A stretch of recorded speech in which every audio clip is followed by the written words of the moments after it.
Hey detectives! Welcome back. We've got another mysterious case to explore. The case of Natalie Connolly. Natalie Connolly is a charming and beautiful girl. She has a twin sister. The twins not only look alike, they are also very close. Natalie has a cheerful and sociable personality. She always brings joy to those around her and easily makes people laugh. As a single mother, Natalie has faced many challenges, but she has tried to give her daughter Madison everything she needs. She gives her love and care to her daughter. One day, in a crowded bar, Natalie meets John Broadhurst, a charming and sophisticated man who immediately catches her attention. Despite the age difference, John's charm and wit quickly capture Natalie's heart. Soon, they exchange contact information, eager to delve deeper into their budding relationship. As they spend more time together, Natalie finds herself irresistibly attracted to John from the moment they meet, even though she initially has no idea what he does for a living or how wealthy he is.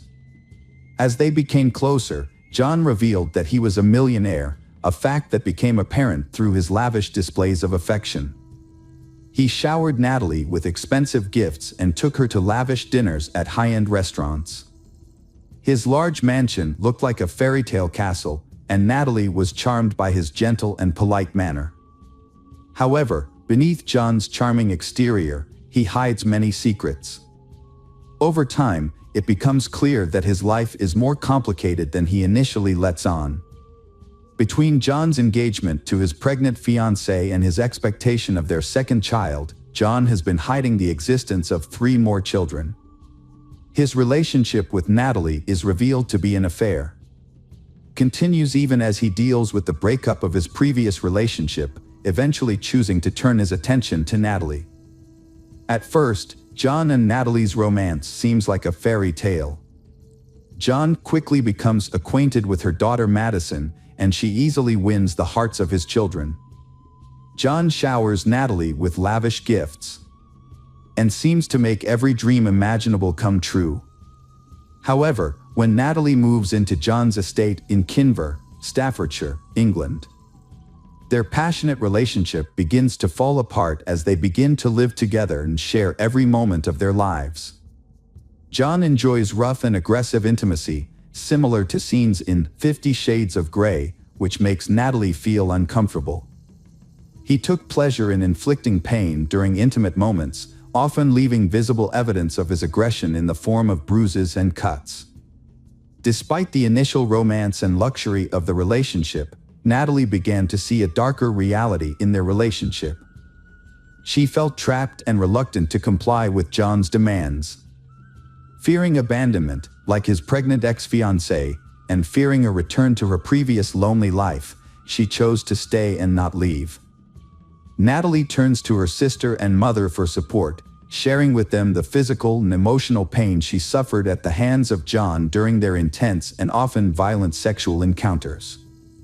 Although John is adept at being a lover, Natalie cannot ignore the pain he frequently causes her. She struggles to reconcile her conflicting emotions, feeling caught between the pleasure she experiences with him and the hurt he causes her. The chaos leaves Natalie feeling stuck, unsure how to reconcile. As Natalie's dissatisfaction grew, she and John began to drift apart, both seeking new relationships outside of their marriage. John sought relationships with other women and Natalie texted other men. When John discovers Natalie chatting with other men, he becomes extremely angry. Although he himself had relationships with other women, he still felt uncomfortable with Natalie having relationships with other men. However, he hid his discomfort and instead suggested Natalie go out and eat together. On December 18, 2016, after a fun day of going out and having dinner at a favorite restaurant, John asked the driver to take them home. But behind the normal appearance, John had dark intentions. Natalie had drunk a lot of alcohol during dinner that night. When she returned home, she was disoriented, staggered out of the car, and unfortunately left her phone behind. When she entered the house, John had darker plans. After the driver returned and handed Natalie the phone, she endured John's brutal attacks. He violently attacked her, punching, kicking, stomping, and throwing bleach at her face and genitals. To add to her pain, he used a bottle of carpet cleaner as a weapon, spraying it on her from a hose. After completing his vicious attack, John heartlessly left Natalie at the bottom of the stairs, badly injured and bleeding profusely. She lay in a pool of blood as John retreated to his bed. When he awoke several hours later, he found Natalie dead, having suffered numerous horrific injuries. John's subsequent actions, including his unconvincing performance during the emergency call, expose his twisted mentality as he nonchalantly announces Natalie's situation to the rescue team. As the paramedics sadly carried Natalie's body into the ambulance, John stood there, emotionless, silently observing the tragic consequences of his actions. After Natalie was declared dead, he was arrested by the police. In an attempt to explain what had happened, John claimed that things had gone too far during rough sex. He insisted that Natalie had consented to everything they did, and that she had even requested the violent and brutal acts that led to her death.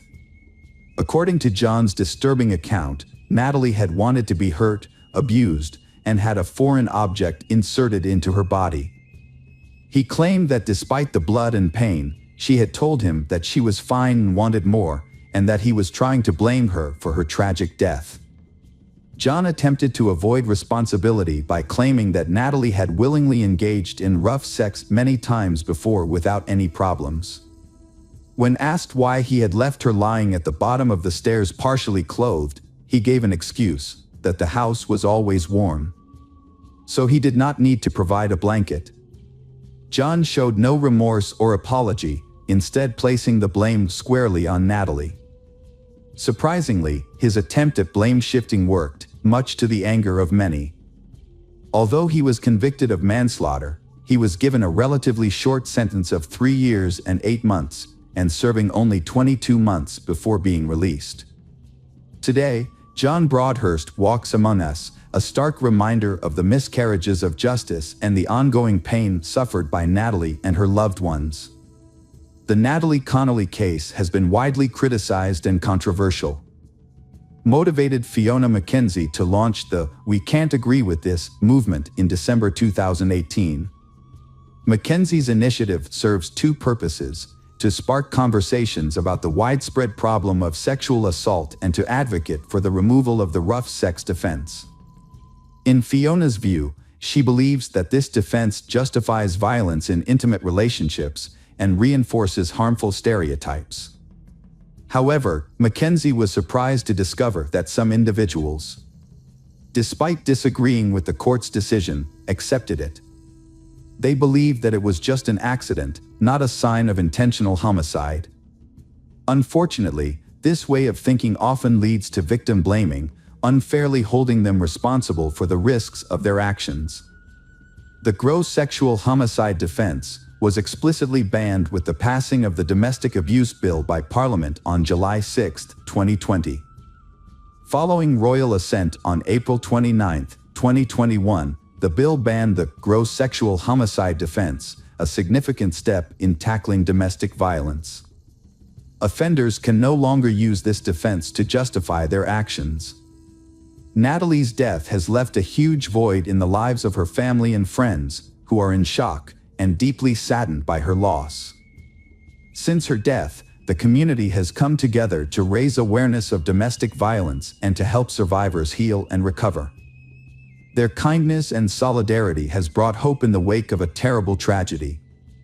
Although Natalie's life has ended, her memory will always remain with those who knew and loved her. Her story will inspire us to fight against domestic violence and help those in need. Hello again, true crime fans. We've got another mysterious case to explore. The case of Jessica Knott. Jessica Knott was born on June 22, 1986, in Allamont Springs, Florida. She grew up in a loving family with her parents, an older brother, and a younger sister. Her father worked in construction and often traveled to other states for work, so her mother mainly took care of her and her siblings. Throughout her childhood, Jessica was a cheerful and active girl who loved playing outdoors with her friends and siblings and had a special love for animals. On April 5, 1996, when Jessica was 9 years old, her family planned to visit her grandparents for Easter. While her mother packed for the trip, her father went to the store to buy some vacation items. Jessica asked her mother if she could go to the yard to wait for her father to return. Her mother agreed but told her to stay in the yard and not wander off.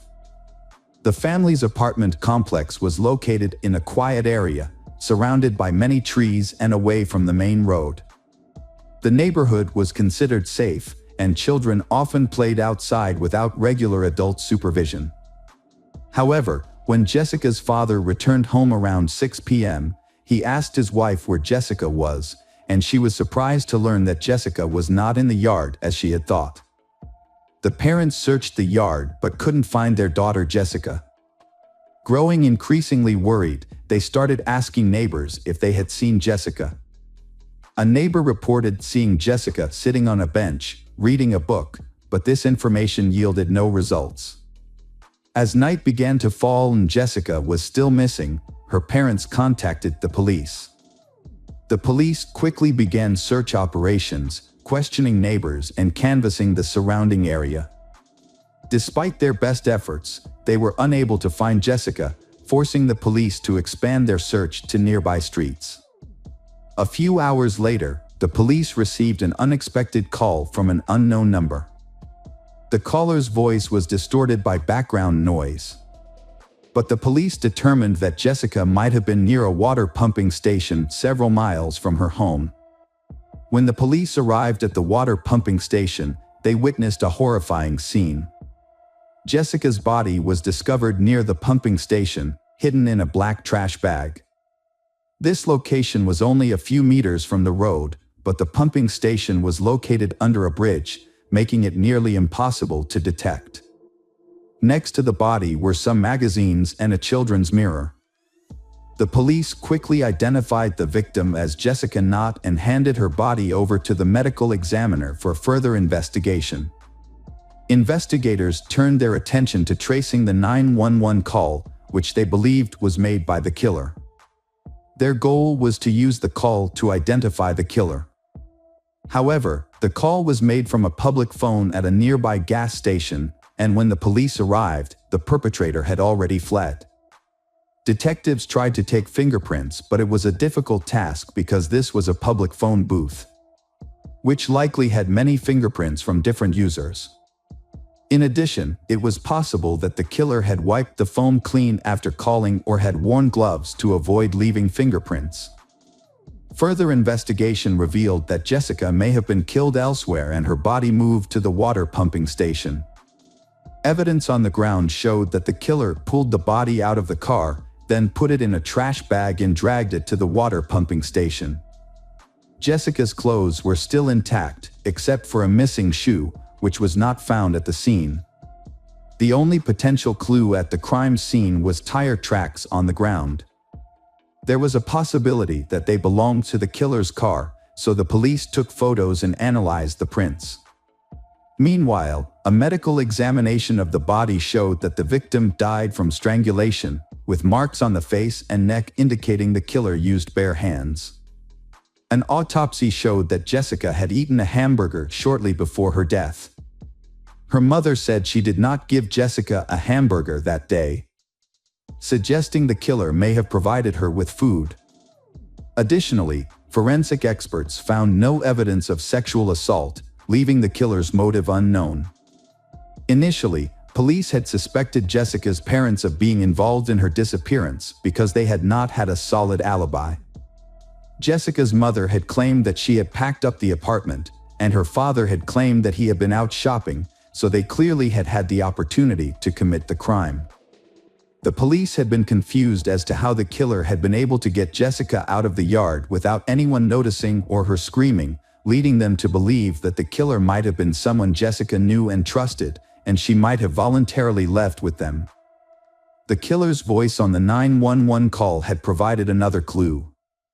In the recording, experts had detected feelings of grief and remorse, suggesting that the killer had truly felt remorse for his actions.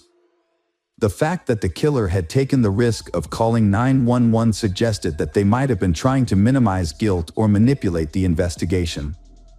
However, the obvious sadness in the killer's voice had led investigators to believe that the killer had likely been remorseful for his actions. The investigation had reached a turning point when police had found a roll of black garbage bags in the trunk of Jessica's father's car, similar to the bag used to dispose of the victim's body. However, expert examination had shown that the bags had come from another manufacturer, eliminating Jessica's father as a suspect. The focus of the investigation had then turned to other suspects. Forensic experts had conducted a thorough examination of the victim's clothes and body, thereby obtaining many clues. One notable discovery had been that there had been a significant amount of dog hair on Jessica's clothes, even though her family had not owned dogs. This suggested that the dog hair might have come from the perpetrator's dog. Additionally, human hair of an unidentified man had been found on Jessica's body, and experts had been working to extract the DNA profile from the sample. However, this process had taken several days.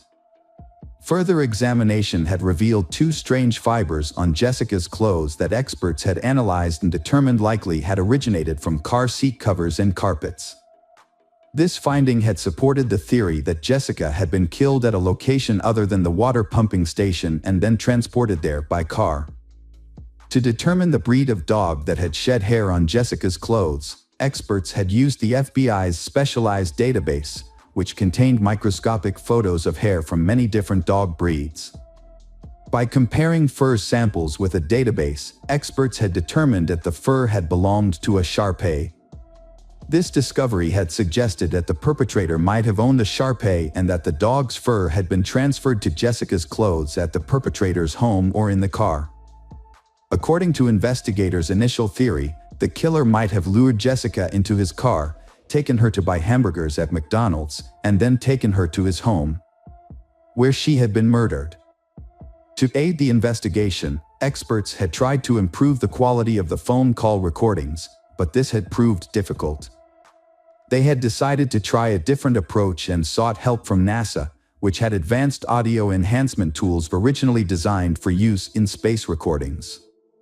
NASA had agreed to assist and provide police with higher quality audio. However, experts still needed to sample the suspect's voice to compare with the call recording. Detectives had suspected that the killer might have known Jessica, so they had played the call recording for her mother, hoping she could recognize the voice. At first, she had said the voice was familiar but couldn't place it. When she had heard it a second time, she suddenly had realized that the voice belonged to a neighbor who had lived in their complex. Although she couldn't remember his name, she had told detectives that he often had taken his Shar-Pei for walks in the yard. Police had quickly identified this man as James Crow, 35 years old. Hours after Jessica had disappeared, investigators had questioned her neighbors, including James Crow. James had told them that he had seen Jessica in her yard while walking his dog, Pumpkin, a Shar-Pei. They had exchanged a few words and then he had left. Detectives had looked into his past and had found no history of criminal activity. He used to be a truck driver, but had been currently unemployed and had spent most of his time walking around the neighborhood with his dog. Detectives realized that the similarity in voice and breed of dog had not been enough to arrest James, so they obtained a search warrant for James' car. Inside, they found two disturbing clues. Under the front passenger seat, they discovered an empty Happy Meal bag, which was suspicious because James had no children and Jessica had had a McDonald's hamburger in her stomach. Additionally, the car had brand new tires that had barely been used, which James had claimed to have changed on the day Jessica was murdered. However, his previous tire had not been very old and could have lasted a few more years. Police investigated further and discovered that one of James' old tires had been left behind at an auto service. When they compared the tire tread pattern to prints found near Jessica's body, they did not match. However, it was possible that tire marks on the ground did not belong to the killer's car but to another vehicle. Police also searched James' apartment, where they found a box containing several rolls of trash bags similar in size and color to the one found on Jessica's body. To determine if there was any connection between the bags, detectives needed to find a way to prove that they had come from the same manufacturer. At first, this seemed impossible, as the bags had had no distinctive markings or features and there were hundreds of manufacturers of similar products. The detectives had had an idea to solve this problem. They contacted Roberts, a quality control specialist for the company that had manufactured the bags found in James' apartment.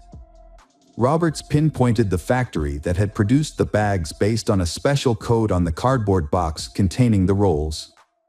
The code indicated that the product had come from a facility in Virginia. Roberts explained that a small amount of iron or titanium was added to the bag's composition, depending on its color.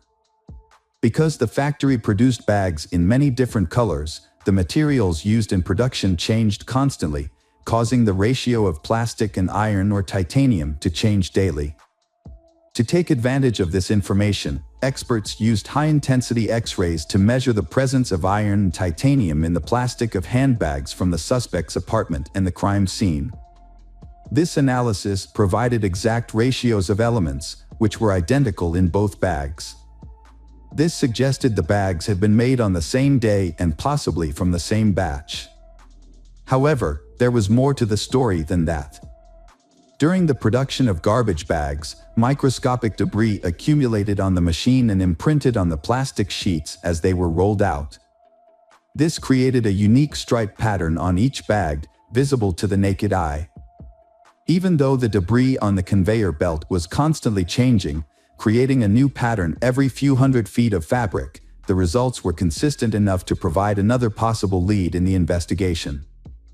The similarity of the bags suggested that not only had they been produced in the same batch, but they had also been produced within a short time frame, perhaps just a few hours apart.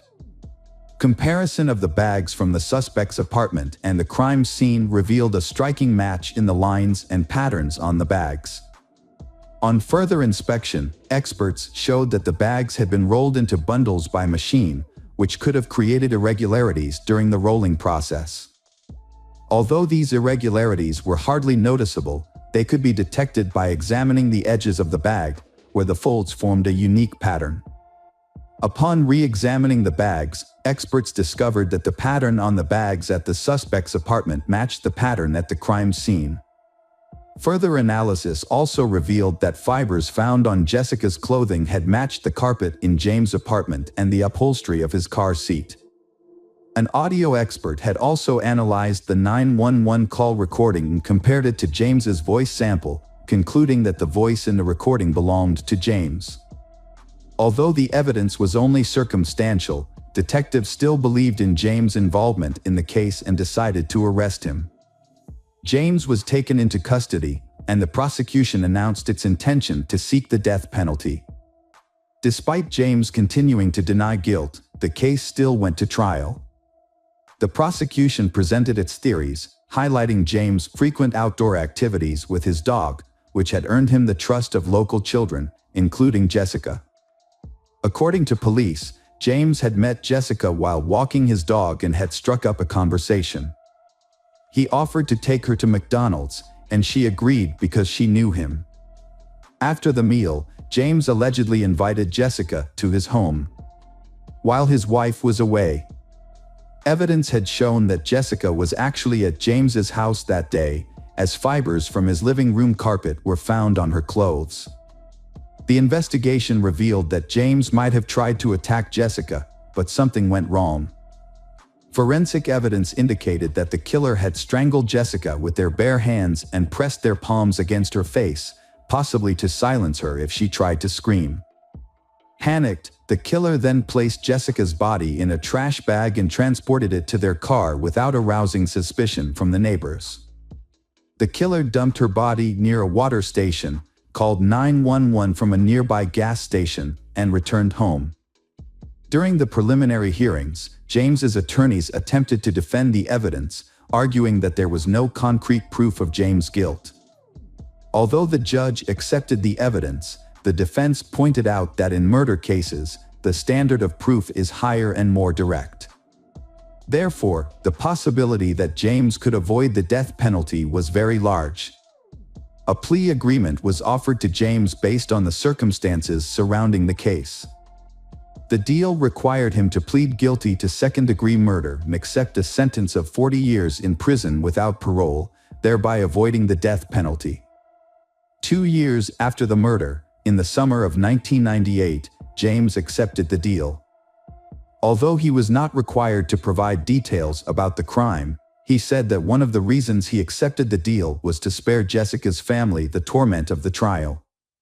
The prosecution believed James showed genuine remorse for his actions and used the 911 call as evidence. The purpose of the call was unclear, but it suggested James was trying to alleviate his guilt.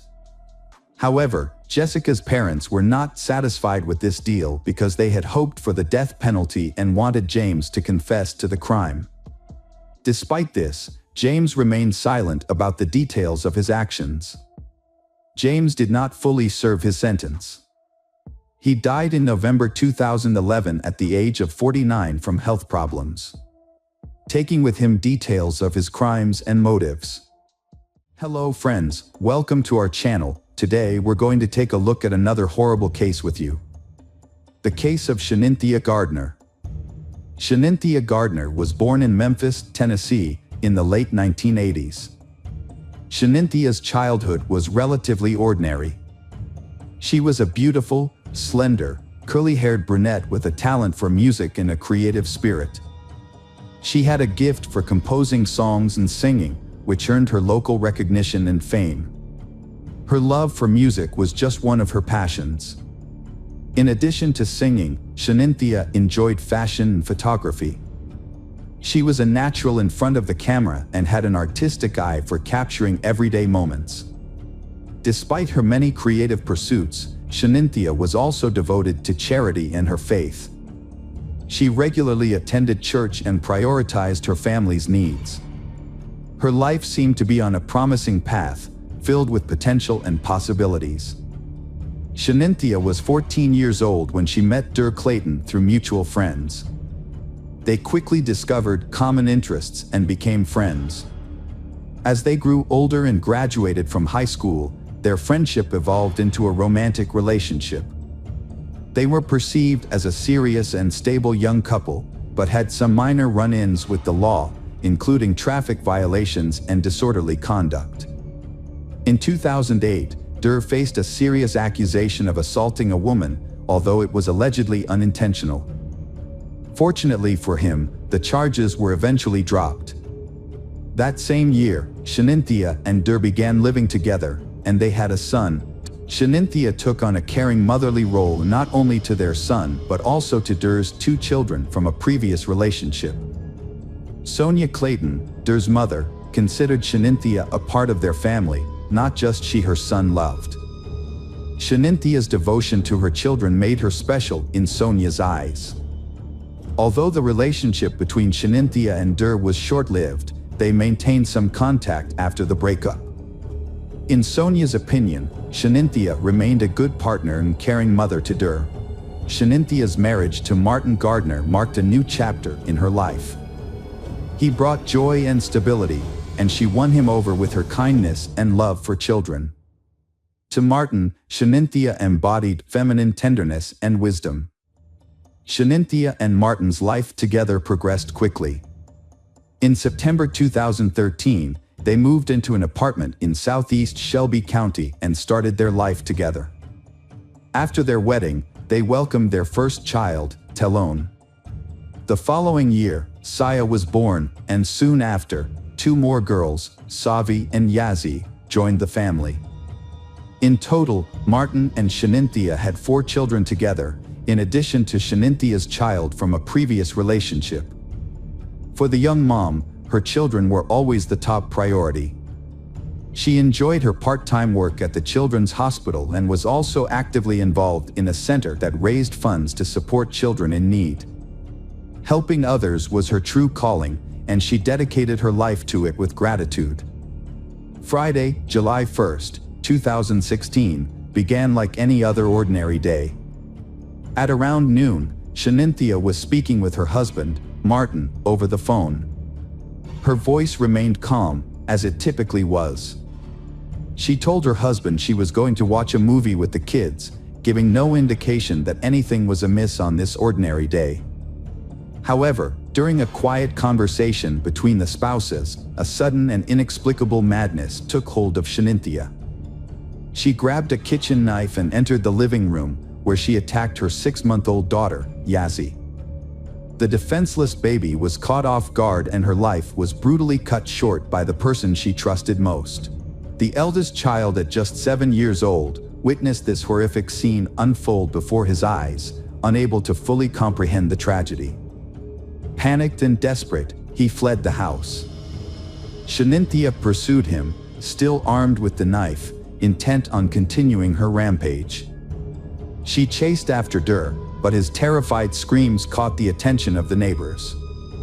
A couple of neighbors rushed outside after hearing screams and were met with a horrific scene that would haunt them.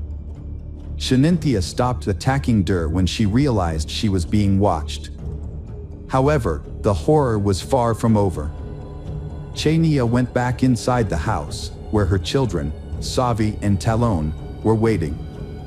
In a state of distress, she went upstairs to the bedroom where the younger children were, marking the end of their innocent lives. The witnesses quickly called emergency services, requesting help for Durr and his siblings. At that moment, no one could have predicted the tragic outcome that awaited the quiet neighborhood. When the sheriff's personnel arrived, they were confronted with a gruesome scene. Inside the house, they found 4 lifeless children, covered in blood. The sight was shocking. Shanynthia calmly called her husband, Martin, and confessed to killing their children. The house was now filled with blood and horror. The investigators had obtained a bloody knife. Chaplains and specialists were called in to provide support to Durr, who had endured unimaginable trauma and required immediate attention. The sheriff's department launched a major operation, cordoning off the apartment complex, including the golf area and country club. Shanynthia was taken into custody without bail, and her trial was swiftly scheduled for July 5th. Despite the heinous nature of her crimes, Shanynthia was still a mother and partner, someone who had once nurtured love, care, and joy. A friend of Shanynthia, Michelle Jaiman, actively defended Shanynthia on social media, countering the unjust accusations and emphasizing a key factor: postpartum depression.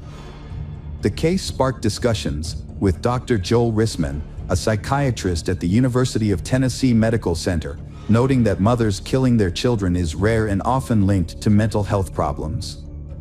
Dr. Rissman also highlighted the state's insufficient mental health funding, which frequently leaves families without vital support. Dr. Diane Barnes, a specialist in psychology and postpartum health, clarified the distinction between postpartum depression and postpartum psychosis. She emphasized that these are 2 separate conditions with distinct symptoms. Although the exact nature of Shaninthia's condition required further examination, Dr. Barnes expressed skepticism that a woman experiencing postpartum depression would commit such acts, instead suggesting psychosis as a more plausible explanation. Durr's father did not believe Shanynthia was guilty. Although he was not his son's guardian, he was able to visit him after his relationship with Shanynthia ended, but this stopped in November 2014. He noticed Shanynthia becoming more radical and controlling. His attempts to contact his son were unsuccessful, and he was excluded from his life. Those close to Shanynthia noticed a significant change in her. She began experiencing discomfort, which turned into anxiety, paranoia, and panic attacks. Her behavior became unpredictable, and some suspected postpartum depression. This was a shock, as Shanynthia was seen as strong and dependable. She had always been in control, but now seemed to be struggling. Shaninthia's sudden change in behavior in March 2015 left many people baffled. At first, Her friends and family couldn't understand what was happening. One day, she left work early, picked up her children, and drove them down an unfamiliar road, away from their home. Her husband, Martin, thought she was just going for a walk in a park, which was a normal part of her daily routine, so he wasn't immediately concerned. However, as the hours went by, Shanynthia never came home, which worried Martin greatly. He decided to alert the authorities to look out for his wife, who was driving with their 5 children. Shanynthia drove over 74 miles east, from Memphis to Corinth, but it's unclear why she chose that destination, as she didn't know anyone there. She was later found in the emergency room of St. Francis Hospital, but the police didn't explain how she ended up there. Shanynthia had superficial cuts on her neck and one wrist. If she had attempted to harm herself, her children were the only witnesses, but they were too young to understand what was happening.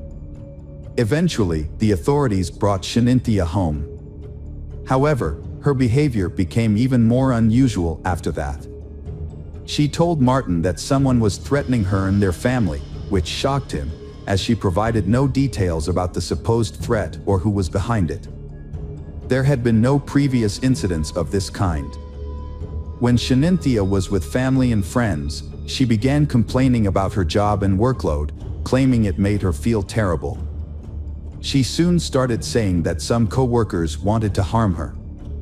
Despite these strange claims, Shanynthia showed no signs of being violent or abusive towards her children or others. The investigation into Shanynthia Gardner's case proved to be a challenging process. Craig Morton, her defense attorney, opted not to discuss the case with the media in its initial stages, deeming it premature for such comments. During the court hearing on July 5, 2016, Shanynthia remained silent, appearing via video link. Despite being questioned by Judge Lambert, she refrained from speaking. Following the trial, Shanynthia was transferred to the Mental Health Institute. Her relatives attended the courthouse but chose not to speak with reporters.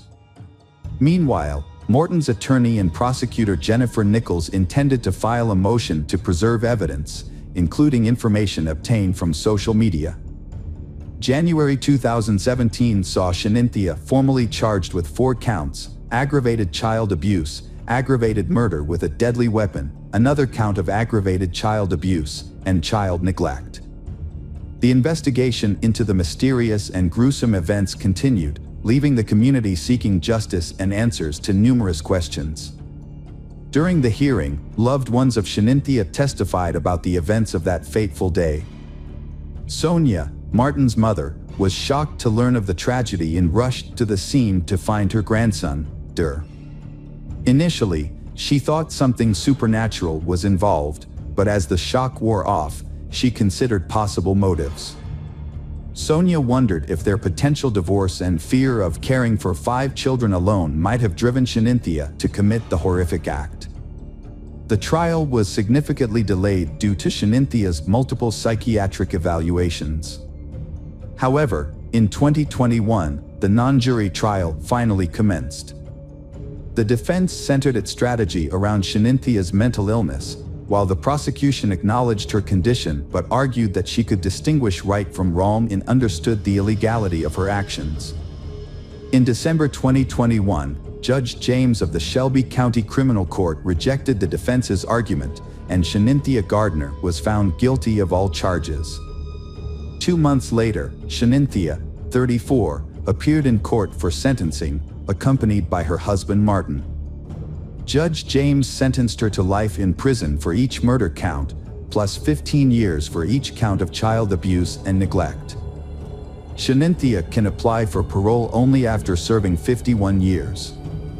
Considering the 5 years she spent in prison before sentencing, she will be eligible for parole in approximately 46 years, at the age of 80. After the sentencing, the prosecutor expressed agreement with the decision, citing that it aligned with their goal of achieving justice for Martin and his children. Upon hearing the verdict, Martin felt a sense of relief knowing that Shanynthia would no longer be able to harm any more children. An evening vigil was held at the apartment complex where the family lived, attended by neighbors, family members, and law enforcement officers. The gathering was a tribute to the innocent victims, with attendees holding red and white candles and offering prayers for the departed souls. The Reverend Pastor of the Baptist Church emphasized that the vigil marked the beginning of the community's healing process. He noted that those present were united in their desire to support the surviving baby and his father during this challenging time. Doar did not attend the memorial ceremony, with his grandmother Sonia explaining to the media that he was too consumed by anger to participate. The president and CEO of the Children's Hospital where Shanynthia worked extended condolences on behalf of the hospital staff. Martin's colleagues created a social media account to support him with the funeral arrangements for his 4 children. At the ceremony, Martin displayed remarkable strength and dignity in his speech as he shared a few words about his children and family.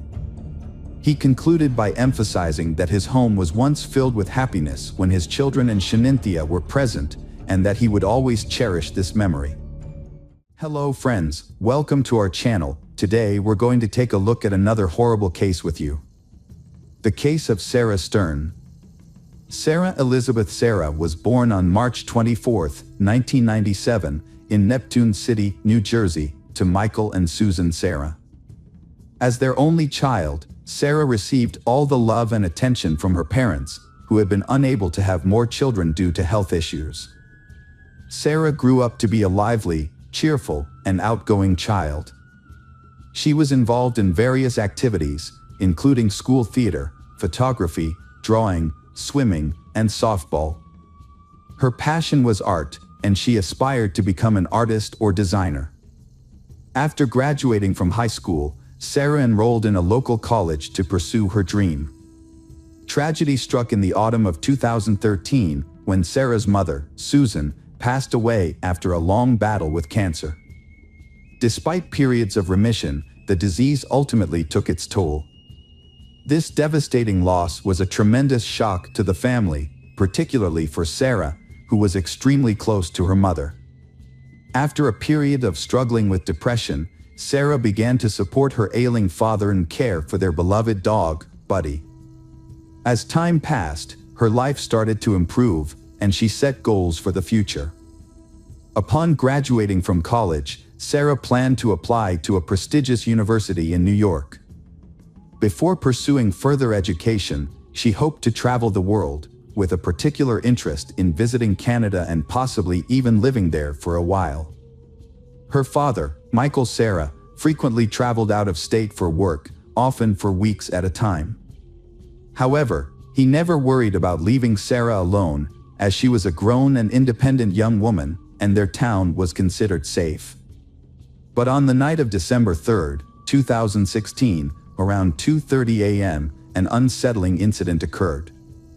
A concerned citizen reported an abandoned vehicle on the Belmar Bridge along Highway 35, prompting the police to become involved. The area was usually deserted at night, which made the lone, empty vehicle stand out. A taxi driver, who was taking a shortcut home across the old bridge on the outskirts, noticed the car parked on the side of the road. He stopped to see if anyone needed assistance, but found the vehicle empty with no one around. Concerned that the driver might have jumped into the water below, a tragic occurrence that had happened before in this spot, the taxi driver called the police. Police officers responding to the scene found the car's keys in the ignition and no signs of blood or struggle, leading them to initially believe that the owner may have intentionally left the car on the bridge to jump into the river. To investigate further, they checked the car's ownership and discovered it belonged to 85-year-old Lily Sarah, who lived in a nearby town. When officers visited Lily's home, they found her alive and well. She explained that she hadn't driven the car in years due to poor eyesight, and her 19-year-old granddaughter, Sarah, was the frequent driver. Lily tried to contact Sarah but was unable to reach her because her phone was turned off. She then provided the officers with her son's address, where Sarah lived, and informed them that Sarah was likely alone, as her father was out of town for work and wouldn't return until the following week. Sarah was nowhere to be found at her home. Although the back door was open, an initial search of the house didn't turn up any signs of foul play. However, they did find the family dog locked in one of the bedrooms, whining. Despite the open back door, there were no signs of disarray or struggle, and no evidence of an intruder. As the news of her disappearance spread, Sarah's father, Michael, rushed back home on the next available flight. Upon his arrival, he confirmed that everything was still in its place and nothing was missing. Notably, all of Sarah's personal belongings, including her passport, driver's license, and mobile phone, were still at the house. The police shared their initial concerns with Michael, suggesting that Sarah might have gone to the nearby bridge with intentions to harm herself. They asked if he had noticed any warning signs of suicidal tendencies or self-harm. Michael revealed that Sarah had struggled with depression after her mother's passing, but had made a full recovery with the help of loved ones and her studies. In fact, Sarah had big plans for her future, aspiring to become a designer and travel the world. To piece together what happened, the police needed to know who Sarah had contact with on the day she vanished, what conversations she had, and who saw her last. The first witnesses to come forward revealed that Sarah had spent most of December 2nd with her childhood friend, Liam McAtasney. As the last person to see her, Liam was a crucial part of the investigation. The police quickly decided to speak with him to gather more information and reconstruct the events of that day. When the police arrived at the McAtasney residence, they met with Liam's mother, who told them that her son was sleeping after a night shift. The officers asked her to wake Liam, who seemed confused about the situation. Once he was informed about Sarah's disappearance, Liam confirmed that they had spent the previous day together and agreed to go to the police station to give a statement. Liam shared that he and Sarah had attended college classes together that morning, but they decided to skip the last 2 lectures and go to her place to unwind instead. At her house, they played video games, chatted about their plans, and socialized. They briefly left her house twice to pick up food and visit a local supermarket. Liam left Sarah's house around 7 p.m. to go to his night shift job and did not see her again. Liam was also asked if Sarah had been struggling with any mental health issues. He explained that she had been battling deep depression since her mother passed away. He shared that Sarah often felt hopeless, wanting to escape or end her life, but he did not think that this meant she was planning to harm herself. He noted that she also struggled to connect with her father, leading to additional emotional strain. Liam considered it possible that Sarah's emotional state may have contributed to her disappearance. However, it was also clear that Sarah was planning a trip to Canada around that time and had recently exchanged money in preparation for her travels. Liam's testimony gained credibility when Canadian dollars were found in her bedside table drawer, though the amount was relatively insignificant. Preston Taylor, a close friend from high school, corroborated Liam's story. Preston mentioned that Sarah had struggled with depression, leading him to wonder if she had fled to Canada or taken her own life by jumping off a bridge. His emotional testimony underscored the strong bond he shared with Sarah. Despite these accounts, investigators soon ruled out the possibility of Sarah fleeing the country due to the absence of her passport. As a result, the search focused on the more distressing possibility of her having jumped to her death. A comprehensive search operation was launched along the river, involving divers, specialized equipment, and hundreds of volunteers, including police. However, strong currents posed a challenge, potentially carrying her remains or personal belongings far from the bridge, and thorough searches of both riverbanks were necessary to try to find any signs of Sarah. Among the volunteers searching for Sarah were her friends Liam and Preston. Despite their efforts, the search yielded nothing, prompting law enforcement to re-question those closest to Sarah. It was during this process that discrepancies in their accounts began to emerge. Sarah's friends and classmates described her as a happy and carefree person, with no signs of depression or problems with her father, whom she often spoke about affectionately. However, Liam and Preston's behavior after Sarah's disappearance raised eyebrows. They initially acted as if they had lost a loved one, gaining sympathy from many. But over time, their behavior seemed increasingly insincere, as if they were performing for an audience. The fact that Liam and Preston had only recently become close, about a month before Sarah's disappearance, raised suspicions and led the police to re-question them. Liam was visibly shaken when he was brought in for further questioning. The investigator asked him about his relationship with Sarah and Preston, and Liam explained that the three of them had grown up together on the same street and attended the same school. They were extremely close, sharing their deepest secrets and dreams with each other.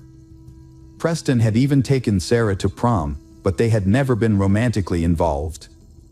Liam clarified that his relationship with Sarah was more than just friendship, he considered her like a sister. They had even listed each other as siblings on social media. Sarah had confided in Liam about her family, telling him that her mother had left her a significant amount of money in a safety deposit box at the bank. Sarah didn't trust her father, who claimed a right to the money, so she planned to retrieve it soon and move to Canada. However, when the investigator shared this information with Michael, Sarah's father, he provided a conflicting account. According to Michael, his wife had been saving money for Sarah's future since her birth, setting aside funds for education, a wedding, or a down payment on a house. The money had been stored at home in a shoe box, containing old and worn-out bills, but no one had thought much of it at the time. After Sarah's mother passed away, her father gave her a large sum of money, which he advised her to put in the bank. Sarah took his advice, dividing the money between her checking account for everyday expenses and a safe deposit box for the rest. She intended to use the money for graduate school and travel. Michael claimed he wasn't interested in the money for himself. When investigators discovered that Sarah had access to a significant amount of money, they began to suspect that her disappearance might be related to her finances. They decided to look into her financial transactions, including her bank account and safe deposit box. Their investigation revealed that Sarah had withdrawn a large amount of cash from an ATM just a few days before she disappeared, and had also accessed her safe deposit box at the bank around the same time. The detectives were in for another surprise when they reviewed the bank surveillance footage, which showed that Sarah was not alone when she visited the bank on December 1st. Liam was with her, raising questions about why he hadn't mentioned this earlier. When asked about it, Liam explained that Sarah had confided in him about her banking activities and had asked for his accompaniment because she was nervous about carrying a large sum of cash. Liam's hesitation was evident, but his story seemed plausible, and his demeanor appeared genuine. Further investigation led to the discovery of a security camera in a neighboring house that had captured footage of the street and Sarah's yard. The footage confirmed that Liam had stayed at Sarah's house until 7 p.m., then left for work and didn't return. Meanwhile, the silver sedan was seen leaving the garage around 11 p.m.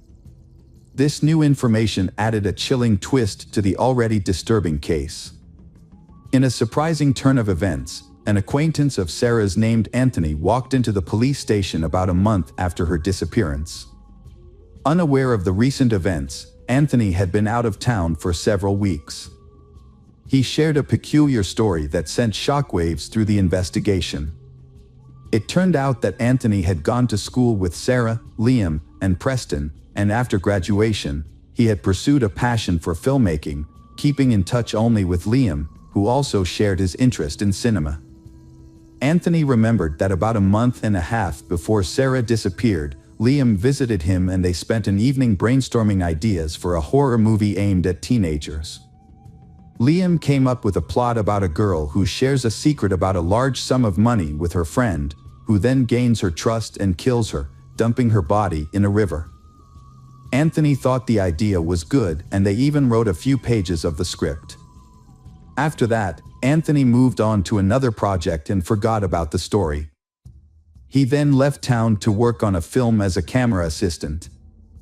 When he returned, Liam unexpectedly called him and asked if the police had contacted Anthony. Anthony was surprised and had not heard that Sarah was missing, so he decided to go to the police. After hearing a new witness's testimony, the police asked Anthony to try to get Liam to confess by drawing him into a conversation. Anthony agreed and a plan was set in motion. He would invite Liam to work on a project that required renting expensive camera equipment, which they would pretend they couldn't afford. Liam had ambitions of being in a movie, so the police thought he would likely jump at the chance to make his dream a reality, especially if it meant using the money he had taken from Sarah. They decided to test him by setting up a sting operation. Anthony, a friend of Liam's, was asked to pretend to have connections in the film industry and offer him a deal. Anthony met with Liam and suggested they discuss the details in person. Unbeknownst to Liam, a hidden camera had been installed in Anthony's car to capture any incriminating evidence. When Liam got into the car, he looked around nervously, as if he suspected something was off. He then handed Anthony an envelope containing $2,000 in cash and asked if it was enough to rent the equipment they would need for the movie. Anthony agreed, and then asked Liam where he had gotten the old bills. Liam hesitated before admitting that the money belonged to Sarah, and that he and his friend Preston had taken it from her house because, in his words, the dead don't need it. Although Liam didn't provide any further details, his admission was enough for the police to arrest him and his friend Preston on suspicion of a crime. Preston, Liam's accomplice, quickly began cooperating with the authorities and struck a deal with the prosecution. He told them that he hadn't directly participated in the crime, but had helped Liam cover his tracks and get rid of Sarah's body. According to Preston, Liam started plotting to take Sarah's money as soon as he found out about it. Sarah had kept her inheritance a secret, even from her closest friend, for a long time. However, when she began making serious plans for a trip to Canada, Liam asked her how she intended to pay for it, and she revealed that she had inherited a sum of money from her mother. Liam then persuaded her that it would be safer to store the money in a home safe rather than a bank vault, and he urged her to withdraw the cash. Liam, determined to carry out his plan, waited for the perfect opportunity while Sarah's father was away on a business trip. He enlisted the help of his friend Preston, promising him $25,000 in exchange for his assistance. Liam had Sarah withdraw a large sum of money from the ATM, but didn't check the exact amount. They spent the next day together, waiting for the right moment to strike. When the time came, Liam separated Sarah from her dog by locking it in another room, then approached Sarah from behind and attempted to strangle her. However, the crime proved more difficult than Liam anticipated. Sarah, being physically strong and athletic, resisted fiercely, resulting in an intense struggle until she eventually lost consciousness. But despite his best efforts, Liam was unable to determine whether she had truly succumbed. Sarah continued to show signs of life, leaving Liam to prolong his efforts to ensure her demise. This took nearly 30 minutes. Only when Liam was certain Sarah was dead did he leave her house, going about his normal routine by heading to work. He then had Preston follow up on his original instructions, no doubt aiming to ensure their sinister act would go unnoticed. Liam McAtasney snuck into Sarah's house through the back door, avoiding the camera's view, and dragged the body to the garage. He then cleaned up the room to remove any evidence. A couple of hours later, he returned to the house, took a small safe from Sarah's room, and placed the body in the car. Liam drove away carefully to avoid being caught on the neighbor's camera. He met Preston at a bridge, where they transferred the body to Preston's car and then disposed of it in a nearby river. After disposing of the body, they cleaned the car and drove back to Liam's house to divide the stolen money. However, they were disappointed to find only $110,000 in the safe. They decided to be cautious and not spend the old bills immediately to avoid raising suspicion. Preston buried the safe in a local park, and they only spent the money Sarah had withdrawn from her account. During the trial, Preston confessed to the crime, but Liam denied any involvement and tried to shift the blame to his friend. Liam's lawyer also claimed his client was innocent, suggesting that Preston acted alone. The case was complicated by the fact that Sarah's body was never found. When police searched Liam's house, they found a small key that fit the buried safe, which was identified by Preston as evidence of Liam's guilt. The trial of Liam McAtasney lasted over 2 years. Despite the fact that Sarah Stern's body was never found, the evidence presented in court proved McAtasney's guilt. This evidence included a script he had written months before the crime, a key to a safe found in his home, incriminating statements he made in the car, and old bills he had given to someone. Furthermore, fingerprints belonging to Liam and his accomplice, Preston Taylor, were found inside the safe. A co-worker of Liam's also testified that he had been absent from work for a few hours on the night of the crime and had asked someone to cover for him. As a result of the trial, Liam was sentenced to life in prison without the possibility of parole. Preston, who had not directly participated in the crime, received an 18-year sentence for obstructing justice and hindering the investigation. Preston will be eligible for parole in 15 years. Unfortunately, Sarah Stern's body has still not been found. Hello friends, welcome to our channel. Today we're going to take a look at another horrible case with you. The case of Michael Van Eck. Michael Van Eck was born on August 14, 1987, in a city that was once a hub for gold miners. He was the only son among 4 sisters, Natasha, Michelle, Bianca, and Friana, and grew up in a close-knit family. His parents were caring and provided a comfortable life for their children. Michael's father worked hard to establish his own business, while his mother created a nurturing environment at home that encouraged the growth and development of her children. Michael was a sociable and kind person who excelled in school and sports, earning a black belt in karate that gave him confidence. After completing his education, Michael trained as an electrician, a highly sought-after profession that offered good earnings and job prospects. He worked at the Beatrix mine in the small town of Unison, where he was employed at mine number 4. Not content to rest on his laurels, Michael continued his education to become an engineer. In 2011, Michael, then 23 years old, joined a dating site to cope with a recent breakup and expand his social circle. It seemed like a stroke of luck when he came across the profile of a sweet and smiling young woman that caught his eye.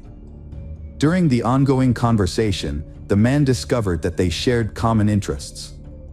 Similar to him, she disliked loud parties and excessive drinking, and sought a genuine, meaningful relationship and a strong family foundation.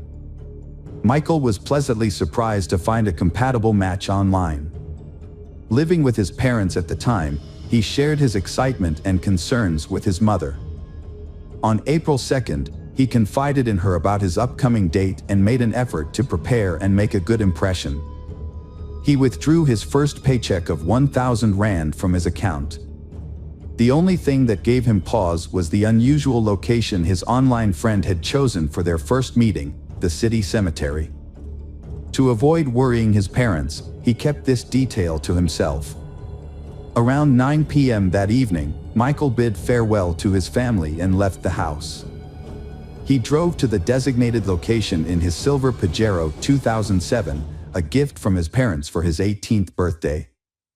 As expected, she was running a bit late, but her appearance was striking. She from the internet arrived dressed in a pristine white dress and smiled warmly.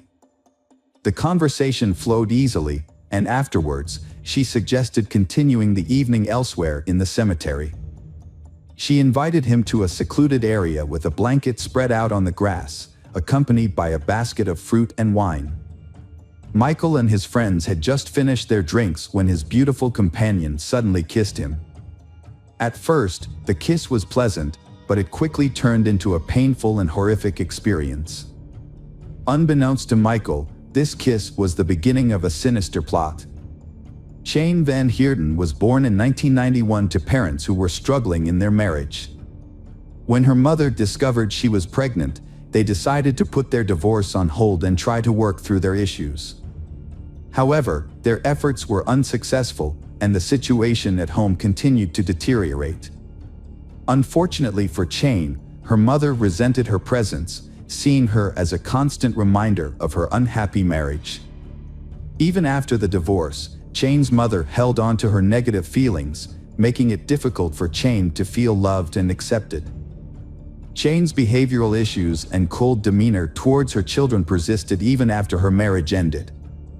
As a result, her 3 children felt isolated and misunderstood, with Jane, in particular, struggling the most.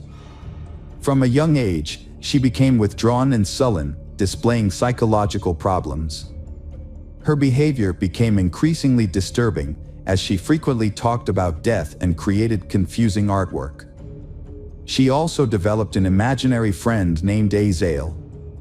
Her grandparents, concerned about her well-being, suspected she might be possessed and took her to church for an exorcism. During the ritual, Jane's body convulsed, which was likely due to her fear of crowds and the intense anxiety she felt during the ordeal, possibly triggering an epileptic seizure. The traumatic experience had a lasting impact on her memory, causing her to develop a deep-seated fear of the dark.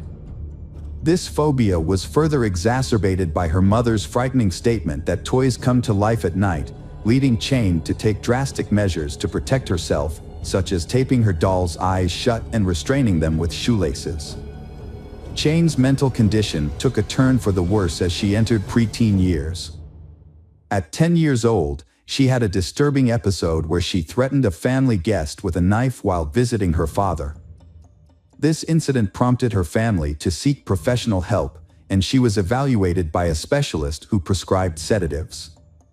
The medication had a positive impact on her mood and overall well-being for a time. During a period of calm, Jane's father made a conscious effort to spend more time with her, often picking her up from school and taking her on hunting trips. He hoped that by sharing his hobby, he could provide her with the attention and connection she craved. Jane found enjoyment in her father's activities, particularly in tasks like butchering and skinning animals. However, this fascination led her to begin collecting and bringing home the carcasses of small animals, starting with rats and birds, and escalating to cats and dogs. She also took to cutting flesh and occasionally self-inflicted injuries. As it turned out, around age 12, Jane had befriended a man who introduced her to substance use and took advantage of her vulnerability. Fortunately, she ended the toxic relationship on her own, although her sisters had initially kept the situation hidden from their parents. Jane's emotional state was negatively affected by her chaotic childhood. At the age of 15, her mother left for New Zealand, where she started a new relationship and never returned to care for her children. Jane and her siblings were left in the care of their father and stepmother, who did their best to provide for them, but struggled to understand the depth of Jane's emotional issues. Her family initially attributed her behavior to typical teenage struggles. However, her situation took a turn for the worse when she became involved with a 22-year-old man who was interested in Satanism, occultism, and voodoo cults. He had a profound influence on Jane, but his cruel nature often left her feeling belittled and suppressed. Fortunately, Jane's life began to turn around with the support of her family and therapy. By the time she turned 17, she had distanced herself from the negative influences in her life, graduated from high school, and enrolled in college to study art and graphic design. As she lost interest in Satanism and stopped using substances that were harming her, her emotional well-being began to improve. Jane thrived in her studies and landed a job in her field, where she received support from both her colleagues and management. She discovered a natural talent for visual arts, earning her respect and recognition in her profession. At the same time, she began a romantic relationship with a man named Warren. To those outside her inner circle, Jane's life seemed perfectly ordinary. Her family and close friends avoided discussing her past, hoping that the difficult times were behind her. However, it was unclear what was happening beneath the surface. It's possible that her inner struggles were simply waiting to resurface. Her father, in particular, was overjoyed for Jane, believing she had finally found stability and would soon get married. However, his expectations were not fulfilled. A surprising challenge arose from Warren's friend Roy, a self-proclaimed sensitive person. Although Jane came across as kind and friendly, Roy detected something off-putting and even evil about her. He suspected that Jane might be unfaithful to his friend, so he decided to confront her about it. However, instead of answering his question, Jane became enraged and spat in his face, telling him to stop asking her ridiculous questions. At a party, Jane noticed Martin, a 24-year-old from a well-respected family. Despite his calm and sociable nature, rumors surrounded him. Born into a privileged family, Martin had a happy childhood, excelling academically and behaving well. However, at 6, he began experiencing hallucinations, convinced by an entity that he possessed incredible strength. As he grew older, his mental health declined, and his behavior changed due to struggles at school and home. At 14, Martin was hospitalized for psychiatric treatment and diagnosed with schizophrenia. Unfortunately, standard treatments were ineffective. His financially secure family dedicated themselves to finding alternative medications, eventually discovering the necessary drugs to control his condition, except for occasional aggressive outbursts. Martin was deeply affected by witnessing a stray cat being attacked by dogs. Instead of feeling revulsion or sympathy, he chose to hide the cat's body and observe it. This disturbing incident marked the beginning of his animal torture. He eventually dropped out of school and started working with his father in the carpentry shop, aspiring to follow in his family's footsteps. As he worked, his condition showed signs of improvement, and he lost the desire to harm animals. Feeling in control, he made the decision to stop taking his medication, despite concerns from those around him. However, this decision ultimately proved to be a grave mistake. Martin's mental state gradually declined, and it was during this time that he met Jane. Their relationship seemed happy and normal to outsiders, and their parents were initially pleased with their union. But neither set of parents was aware of the dark history of their children, and their relationship ultimately led to devastating consequences. Initially, they was outgoing and social, attending parties and interacting with others. However, acquaintances began to notice cuts on their hands, which they jokingly attributed to intimate experiments. Over time, they became increasingly reclusive and developed an interest in dark and occult practices, including Satanism and voodoo cults. They also became fascinated with notorious serial killers. In February 2011, Martin posted a photo of himself and Jane on social media, with the caption, "Killers," accompanied by a cryptic emoji. At the time, no one suspected that the post was anything more than a joke. Meanwhile, Martin asked Jane's father for permission to marry her, which was met with enthusiasm. However, unbeknownst to those around them, they harbored a sinister secret. Instead of dreaming of a future together, they fantasized about ending their lives in a violent manner. These dark fantasies eventually evolved into a twisted plan to torture and kill homeless individuals. They even practiced their twisted intentions on animals, due to unable to find a suitable human victim to carry out their heinous plan. Jane created a profile on a dating site, which caught the attention of a young man named Michael Van Eck. Jane and her partner, Martin, targeted Michael for their sinister plans. They began flirting with Michael online, and after a few days, Jane suggested they meet in person. Despite the unusual location, Michael agreed to the meeting. Jane and Martin carefully planned the encounter, considering every detail, including their attire and the means to commit a crime. Jane approached the meeting prepared, while Martin hid behind tombstones, waiting for a signal. When Jane kissed Michael, it was the agreed-upon signal for Martin to attack. He struck Michael with a knife from behind, but Michael unexpectedly resisted. Jane intervened, and together they inflicted around 30 knife wounds on Michael. As Michael begged for an end to his suffering, Martin slit his throat, ultimately killing him. The perpetrators then dragged the body onto a blanket and began to carry out their plan. They cut off the victim's legs at the knee and severed his head. The dismembered body parts were placed in bags. The perpetrators attempted to bury the body at the site, but they encountered a problem that they had no shovels. As a result, they were forced to dig a shallow grave using only their hands and knives. After managing to bury the body only halfway, the perpetrators left the scene, taking the severed body parts with them. They used the victim's vehicle to make their getaway, with Martin initially driving, but later handing over control to his accomplice. However, the adrenaline rush from their crime made it difficult for them to focus on the road. Once they arrived home, they stored the bags containing the body parts in the refrigerator, treating them like ordinary groceries. After Martin had somewhat composed himself, he got into the victim's car and drove it to a high-crime neighborhood, hoping that it would be stolen. He left the car unlocked with the keys in the ignition to make it an easy target. A cemetery worker noticed bloody stains and torn clothing in the bushes near the grave. After alerting his supervisor, they called the authorities to report the gruesome find. The police were immediately notified, and an investigation was launched. Meanwhile, Michael Van Eck's parents were frantic with worry. Their son had been unreachable since the previous evening, which was unusual, even if he had stayed overnight with his internet girlfriend. When Michael failed to show up for work, his employer called his parents to ask about his absence.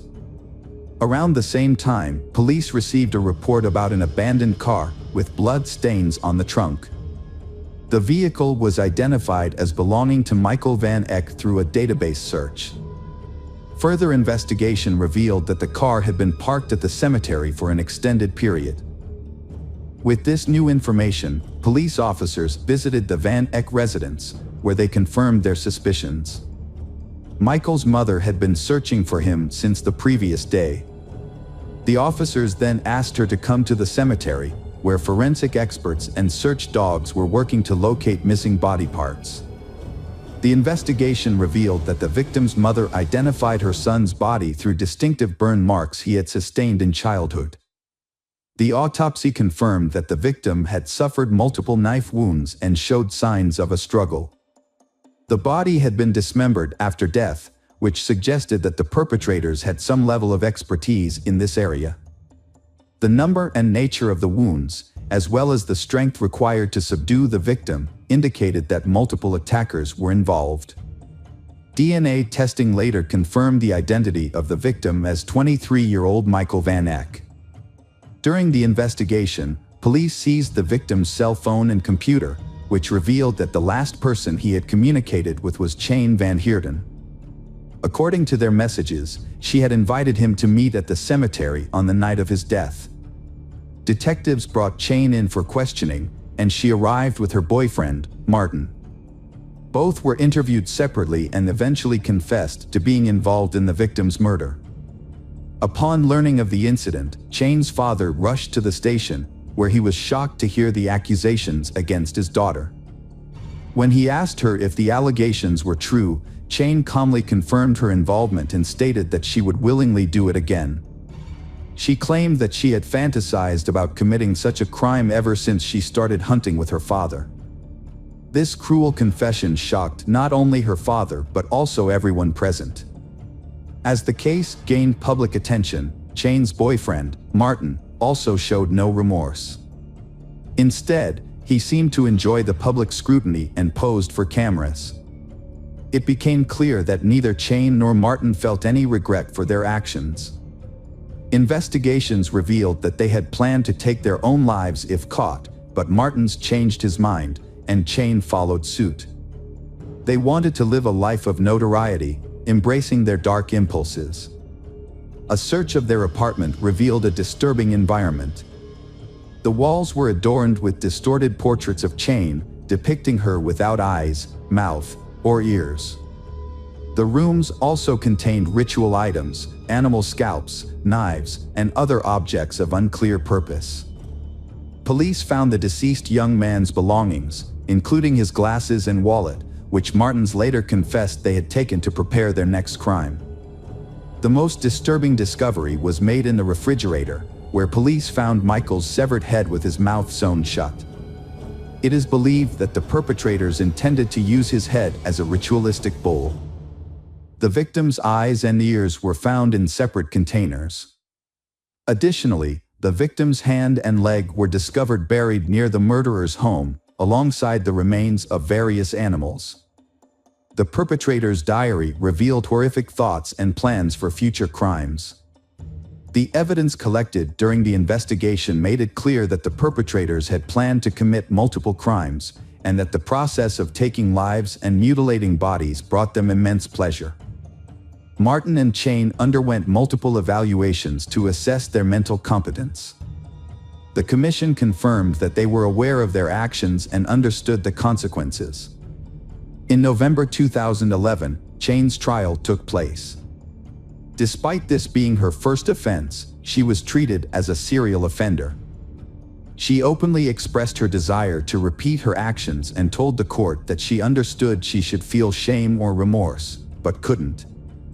She could only comprehend the severity of her actions through societal standards and the reactions of others. Psychiatrists diagnosed Chain with psychopathic and antisocial disorders, which made her more dangerous than her boyfriend. However, she was skilled at hiding her true nature. Throughout the sentencing, Chain remained impassive. She was found guilty and sentenced to 35 years in prison without the possibility of parole, 20 years for taking a life and an additional 15 years for robbery and dismemberment. Martin defended himself in court, claiming he didn't remember the events until he was in jail. He admitted to studying Satanism and occultism, and said his relationship with Chain led them to commit the crime. He apologized to the victim's parents, but his words seemed insincere. He was found guilty and sentenced to 35 years in prison, with a chance for parole after serving half his sentence. Even in prison, Martin expressed his passion for Chain in letters, calling her a dark goddess. However, Chain eventually ended the relationship, feeling they had grown apart. While incarcerated, Chain proved to be a model prisoner, using her time to teach art and theology to her fellow inmates. In contrast, Martin, while also in prison, gained a small group of admirers who were carefully monitored by police to prevent them from copying his crimes. During his imprisonment, Martins focused on personal growth, completing his education through correspondence courses and undergoing therapy. Their stories serve as a warning that ordinary individuals can hide dark secrets. Michael, a kind and compassionate person, was manipulated by two individuals with twisted motivations. This tragic event emphasizes the importance of being cautious about the people we surround ourselves with, as their influence can have a profound and lasting impact on our lives. Welcome back, detectives. Let's dive into another horrible case, the case of Luz Maria Lopez. Luz Maria Lopez was born on March 17, 1995, in San Cristobal Verapaz, a small town, to a modest family. She was the youngest of two children. Her parents, Al Morales and Brian, raised her along with her older brother, Omar. Luz Maria's early life was marked by a serious health scare. As an infant, she nearly died due to an intestinal obstruction and underwent a complex surgery. Although her doctors were uncertain about her chances of recovery, her mother's prayers and faith played a significant role in Luz Maria's survival. Fortunately, the surgery did not affect Luz Maria's development. She grew up to be a healthy and active child. During her school years, Luz Maria was a sporty. She was actively involved in gymnastics, athletics, and classical dance. She easily makes friends with everyone, and got along with people from different backgrounds. Luz Maria excelled academically, particularly in the humanities. After completing her secondary education, Luz Maria decided to pursue higher education at a prestigious state university. She chose to study law and later specialized in criminalistics, a field that had always fascinated her. A fateful encounter took place when Luz Maria accompanied her mother to a car dealership in Coban, the capital of Alta Verapaz. The occasion was her older brother's 25th birthday, and the family wanted to surprise him with a motorcycle he had always desired. Inside the dealership, they were warmly greeted by a courteous and attentive young sales consultant named Jorge, who showcased the available models, offering some advice. Although Luz Maria and her mother have already chosen a model, but they want to consider and discuss it with her father before making a decision to buy it. As they left, they took a business card from the dealership and Luz Maria left her phone number for further communication. Shortly after, she received a call from Jorge himself, but instead of discussing the potential purchase, the conversation turned to a more personal subject. Over the following days, Jorge contacted Luz Maria several times, gradually building up the courage to invite her to meet at a coffee shop. Jorge was clearly smitten with Luz Maria, the beautiful, sultry brunette, but he didn't know how to approach her. Luckily, Luz Maria also liked Jorge, and when he asked to meet, she happily agreed. Although Luz Maria was a year younger, their small age difference wasn't an issue. They fell deeply in love, both believing it was love at first sight, and that a long, happy life was ahead. A few short months into their relationship, they decided to live together, despite parental objections. They had a small, private wedding, attended only by close friends and family. However, their special day almost got derailed due to a mishap at the banquet venue. They had to cough up extra cash to save the celebration, which wedding ultimately took place on schedule. Jorge was born in 1996 in Santa Catalina Latina, a town in central Guatemala. Jorge and his younger brother, Pablo, grew up in a low-income household. His family struggled financially, so as children, they did not have the luxury of fine clothes and expensive toys, as the family's limited income only covered the most basic needs. Even though Jorge grew up in difficult circumstances, he seemed to have no motivation to change his life for the better. He lived life at his own pace, choosing to enjoy simple pleasures rather than strive for advanced degrees or job security. Those who knew Jorge described him as introverted, unsociable, and having few close relationships, especially with women. When he met the love of his life, Luz Maria, he went all out to win her heart and quickly proposed, fearing she might change her mind. However, Luz Maria's parents, Morales and Brian, were suspicious of him from the start. They couldn't quite put their finger on what it was about him that they didn't like, but they couldn't convince their daughter to call off the wedding. The marriage turned out to be unhappy. After the wedding, Luz Maria became pregnant, but she had not yet finished her university degree and struggled to find a good job. Due to her lack of experience and health issues, she had to accept short-term, low-skilled jobs. Meanwhile, her husband lost his job and was in no hurry to find a new one. When their daughter, Alice, was born, the family's financial situation became more difficult. Both spouses were unemployed, and they had no money to pay rent, buy food, or pay for the family's basic needs. Jorge convinced Luz Maria that their only option was to temporarily move in with his parents. Luz Maria was initially hesitant, but facing no alternative and having a baby to care for, she eventually gave her consent. Luz Maria's mother was aware of the problems her daughter was facing in her marriage, but despite mother concerns, Luz Maria was optimistic that things would improve. Luz Maria assured her mother that everything would get better soon, so her mother decided to visit her and see how she was doing. However, when she went to Luz Maria's husband's house to see her daughter, she was shocked by what she found. Luz Maria was in a terrible state, eating only once a day and very little at that. This was partly due to Jorge's family not providing her with enough food, even though she was unemployed and breastfeeding her young daughter. The lack of food was only one of many problems Luz Maria faced in her in-laws' home. She was constantly belittled and even physically abused by her husband's younger brother. He was annoyed by the sound of the baby crying and the presence of children's belongings in the house. On several occasions, he threw items at Luz Maria, including a baby bottle that hit her and her daughter, Alice, who was in her arms. Despite witnessing these events, Jorge just stood by and did nothing to protect his wife and children, he treating them as if they were strangers. Morales convinces her daughter to take her granddaughter to her maternal home. Jorge arrived shortly afterwards, asking his wife to return home and promising to find a job. Luz Maria agreed, on the condition that they could rent their own apartment and live separately from Jorge's parents. After completing her education and defending her diploma, Luz Maria landed her dream job at the city prosecutor's office. As a smart, talented, and responsible young woman, she quickly earned the respect of her colleagues and began to advance in her career.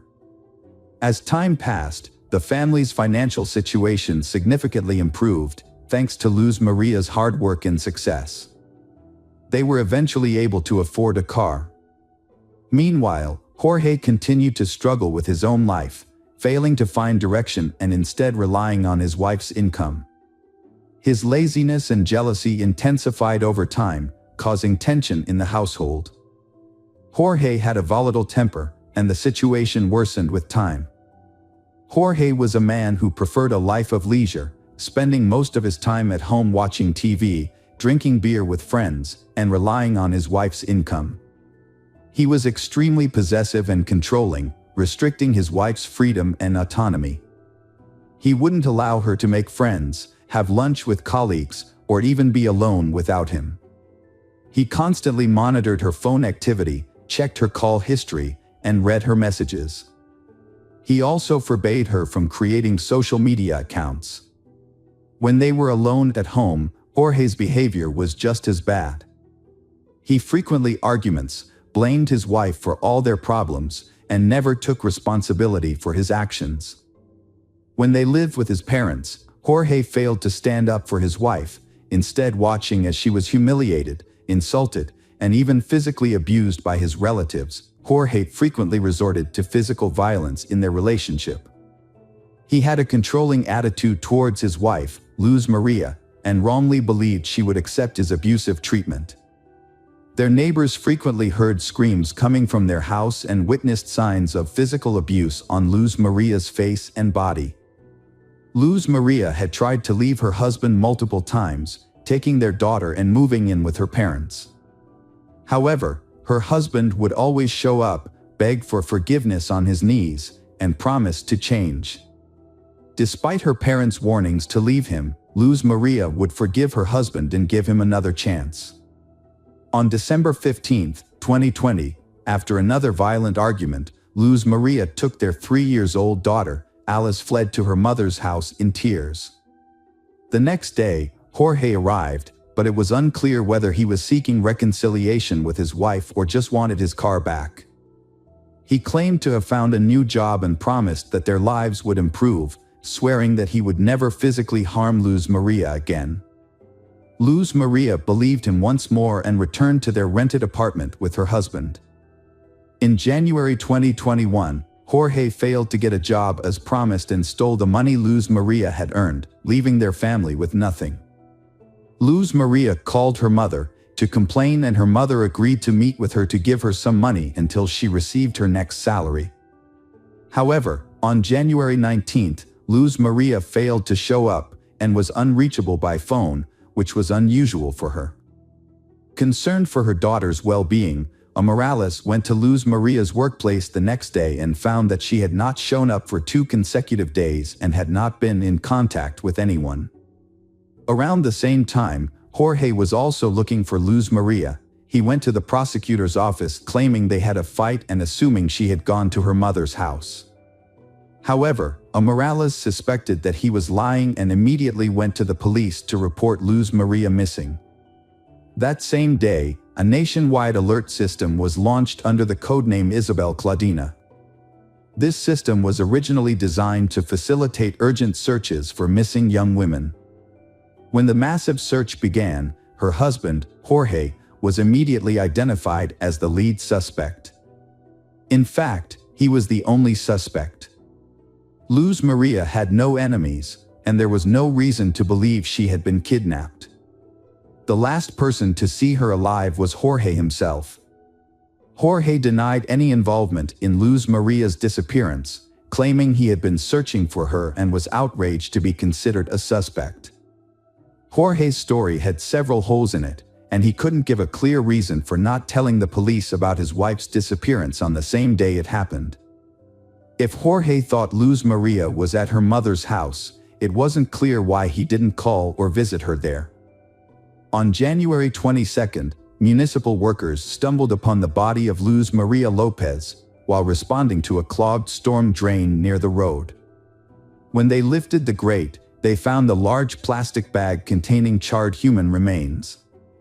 The workers immediately reported the discovery to the police, suspected that the body might be that of Luz Maria. Forensic experts confirmed that the remains belonged to she, and Luz Maria's parents and brother identified the body despite its severe disfigurement from fire. Notably, the body was found on the same street as the prosecutor's office where Luz Maria worked. Despite the body's severe burns, pathologists determined that Luz Maria had been severely beaten and died from asphyxia. Evidence of internal hemorrhages, fractures sustained while she was still alive, and caked blood in her nose and mouth supported this conclusion. Deep marks on her neck also indicated strangulation. At the time of the discovery of the body, no new suspects had emerged. Luz Maria's parents were convinced that their son-in-law, Jorge, was responsible for the brutal murder of their daughter. As a result, Jorge was immediately taken into custody, and investigators began to look into the motive behind the crime. Experts in psychology and criminal behavior were consulted to examine the relationships within the family and the marriage. During the investigation, Luz Maria's mother, Morales, provided an audio recording that had been sent to her anonymously by a neighbor who had witnessed their frequent arguments. The recording captured a heated argument between they, in which Luz Maria frantically screams and cries for help, accompanied by the faint sounds of a child crying in the background. Morales was deeply shocked and extremely upset by the news. She emphasized that if the witness had immediately contacted the police, her daughter might still be alive. The witness did not call the police or even visit the house where the screams originated. The police were unable to locate the anonymous person, which meant they could not be officially involved in the investigation.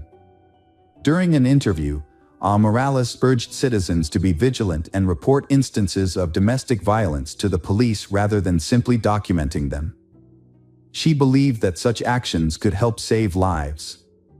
The crime sparked widespread outrage, prompting thousands of people to take to the streets and demand justice for Luz Maria. Jorge was taken into custody, but he continued to deny his involvement, claiming he had driven his wife to work on the day she disappeared. Security footage did show their car heading in the direction of her workplace. But the tinted windows made it impossible to determine how many people were inside. Additionally, no footage showed the car stopping or Luz Maria getting out. At the house they was renting, police discovered evidence of a violent incident. There were faint blood stains and drag marks, suggesting that this was where the brutal attack had occurred. Further evidence was discovered in the trunk of the family car, where microscopic fragments of burnt human flesh were found. The investigators also became interested in a recent purchase made by a double orthopedic mattress. Specifically, they were interested in the dense polyethylene wrapping that came with the mattress. A comparative analysis revealed that Jorge had used this wrapping to package the burnt remains of Luz Maria. Additionally, several neighbors came forward as witnesses, reporting that they had frequently heard Jorge yelling at his wife and threatening to kill her. Just days before Luz Maria's disappearance, Jorge had been overheard shouting that he would kill her if she tried to leave him. and that he would hide her body so well that no one would ever find it. Criminologists used collected data and witness testimony to reconstruct the events surrounding the crime. On the night of January 19, 2021, a brutal murder took place. The day before, Luz Maria and her husband, Jorge, had a violent argument. Jorge physically assaulted her. On this occasion, his rage escalated, causing him to strike his wife multiple times. Her screams for help were heard by the neighbors, but they failed to report the incident to the authorities. The beating left Luz Maria with a broken nose and a head injury. Jorge then strangled her with his bare hands. In an attempt to dispose of the body, he dragged it to the backyard, doused it with flammable liquid, and set it on fire. However, the fire produced a significant amount of smoke and a strong odor, which Jorge feared would attract the attention of the neighbors. He quickly extinguished the flames, wrapped the charred remains in plastic, and sought a secluded location to hide the body. He believing it would never be discovered. Jorge committed a heinous crime in front of his 3.5-year-old daughter, who was old enough to partially understand what was happening. The child witnessed the beating and crime, and her cries and screams were recorded. Despite this, Jorge attempted to cover his tracks by using his knowledge of forensics, gained from his wife's textbooks, to create an alibi. He disposed of her body in a drainage sewer on a poorly lit road with no surveillance cameras. The next morning, Jorge drove to his wife's workplace, pretending to have taken her there as usual. He then began a fake search for her, contacting her colleagues, friends, and family. During the trial, Jorge's lawyers delayed proceedings and attempted to mislead the investigation. They claimed that all the evidence and witness statements were indirect and did not directly prove Jorge's guilt. Defense attorneys requested that Jorge's detention be changed to house arrest, arguing that he was deeply depressed due to the accusations of killing Luz Maria he loved and the mother of his child. However, the crucial evidence came from Luz Maria's phone, which was in Jorge's possession. On the day after the crime, he sent multiple messages from her phone to different people, attempting to make people believe that Luz Maria was still alive. An analysis of the phone's movements revealed that it was consistently in the same locations as Jorge's phone. The defense team attempted to spin this evidence in their favor, claiming that Jorge had found his wife's phone and was driving around the city with it while searching for her. However, they failed to explain why Jorge was sending messages from her phone. Furthermore, bruises and scratches on Jorge's body, which were documented by experts through photographs, suggested that Luz Maria had put up a struggle. The most noticeable injury on Jorge was a scratch on his neck. However, investigators were unable to find Jorge's skin cells under Luz Maria's fingernails. Despite several questionable points in the case, the prosecutor pushed for the maximum possible sentence. The defendant was found guilty of brutally murdering his wife in October 2022. Jorge was sentenced to 50 years in prison, despite maintaining his innocence. Custody of their young daughter, Alice, was awarded to her maternal grandparents. The grandparents expressed that their granddaughter had given their lives new meaning. Hello friends, welcome to our channel. Today we're going to take a look at another horrible case with you. The case of Sumner family. Carol and Reggie Sumner raised in Charleston, South Carolina. They were born in the same year, went to the same school, and were even in the same grade. Over time, their childhood friendship blossomed into a deeper affection. Neither of them recalls exactly when they began to develop romantic feelings for each other, but by the time they were 15 years old in 1959, they were dating. Their friends described them as a beautiful and harmonious couple. Reggie and Carol treasured their memories, keeping photos of their happy times together in their home archives. At the time, it seemed like they had their whole lives ahead of them, and they looked forward to a long and happy future together. Their feelings for each other were strong and mutual, and they were practically inseparable both in and out of school. They even started making plans to get married as soon as they turned 18. with the full support of their parents. In 1962, Reggie and Carol, a young couple, graduated from high school. However, their plans to get married were put on hold when Reggie was drafted into the army a few months later. They decided to postpone their wedding until Reggie returned from his military service and made a promise to write each other regularly. As time passed, the separation took its toll. Reggie was deployed to Vietnam. Unfortunately, Carol lost contact with him, and she didn't even know if he was still alive. Despite the uncertainty, Carol continued her education and started working at the Charleston Air Force Base. A few years later, Carol got married, but the marriage was short-lived and ended in divorce. They didn't have any children together. In 1975, Carol married again, this time to Richard Alford, and gave birth to their daughter, Rhonda, in 1977. However, this marriage was also troubled, as Richard was abusive and had a drinking problem. The situation became unbearable for Carol, and by the mid-1980s, she couldn't take the abuse anymore. She took her daughter and filed for divorce. However, Richard refused to leave her alone and continued to harass her, trying to ruin her life. In 1987, Richard purchased a handgun and ammunition. After a night of heavy drinking, he went to his ex-wife Carol's home, intending to confront her. When Carol answered the door, their 10-year-old daughter Rhonda was present in the room. However, the presence of his child did not deter Richard, who was intoxicated. He pulled out the gun and shot Carol multiple times in front of Rhonda. Richard then drove to a secluded area, where he fired the remaining bullet into his temple, taking his own life. Carol was fortunate to survive the shooting due to the prompt response of neighbors, who heard the gunshots and Rhonda's cries for help.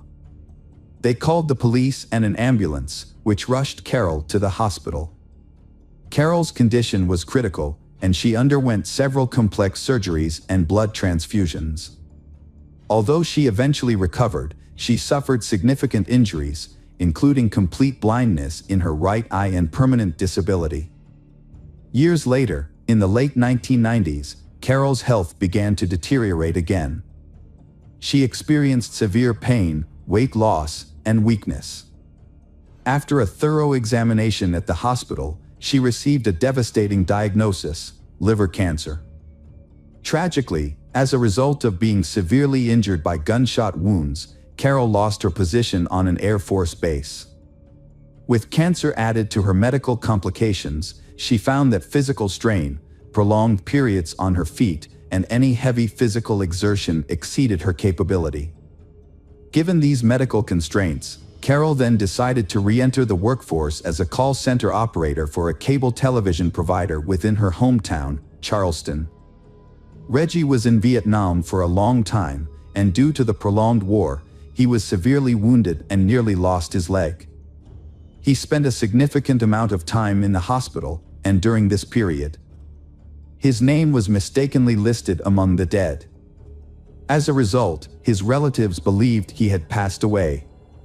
Reggie was fortunate to survive and eventually returned home.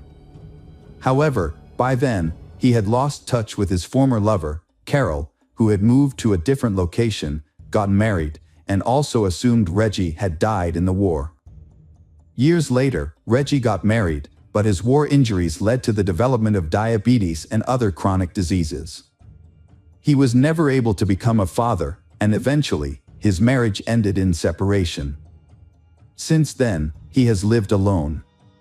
Reggie found work as a laborer at the local railroad and no longer expected any pleasant surprises from life.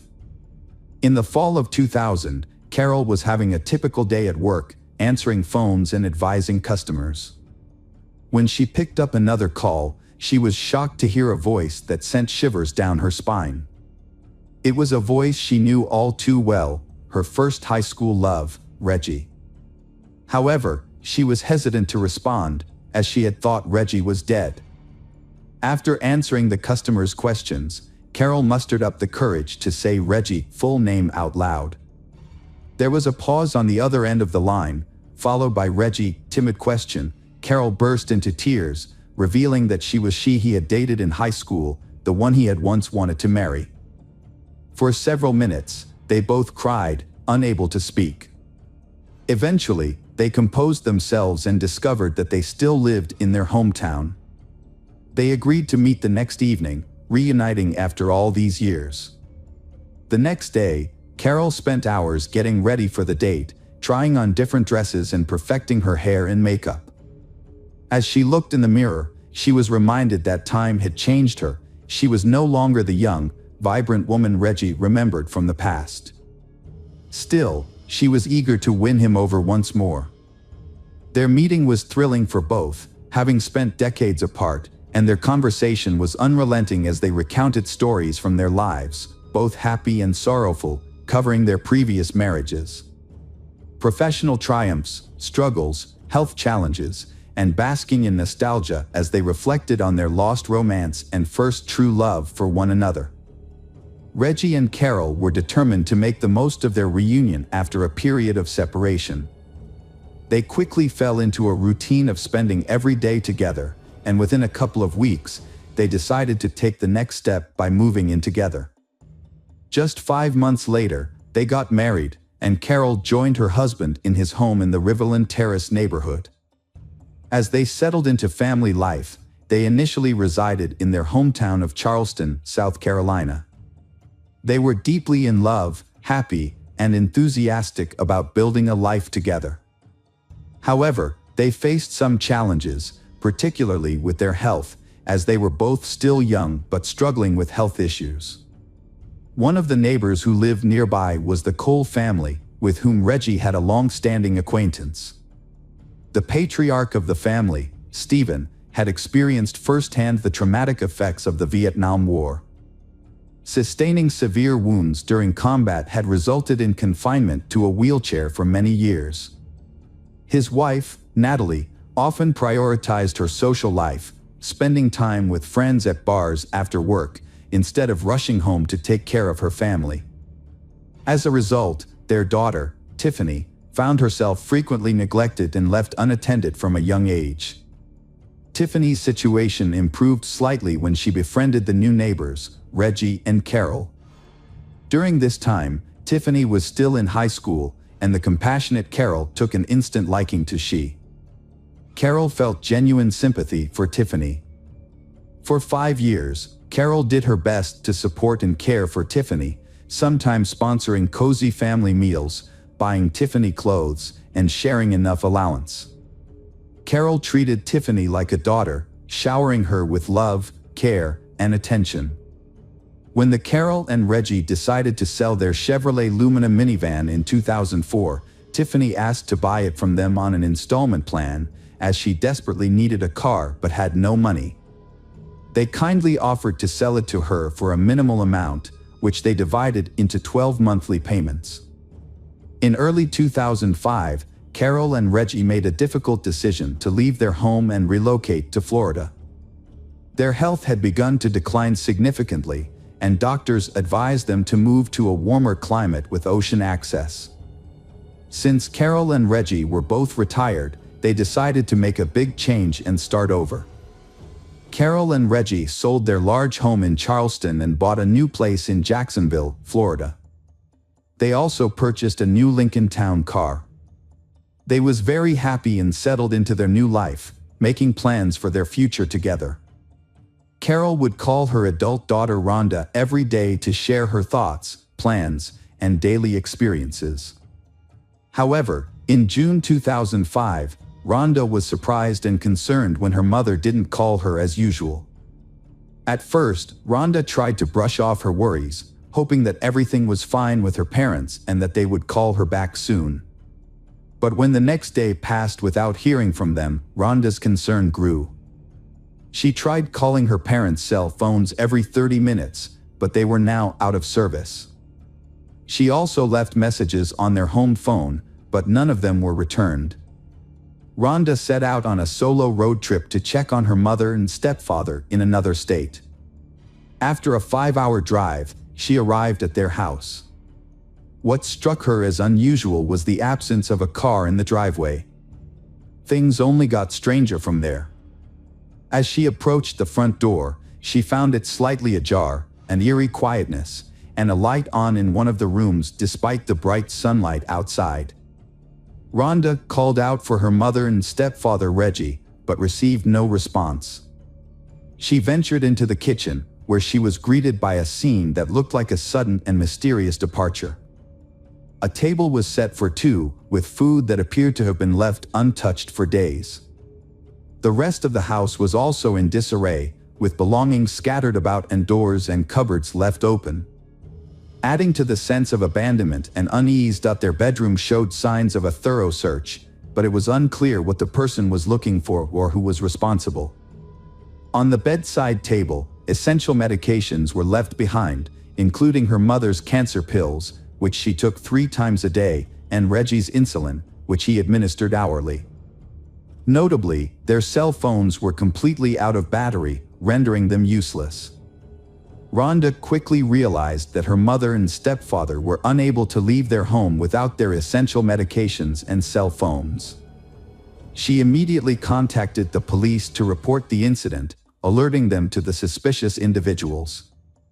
They in the car was quickly added to the wanted list, and all bank cards belonging to Carol and Reggie were frozen. The first few days of the search yielded nothing, with no sign of the imposters or any witnesses.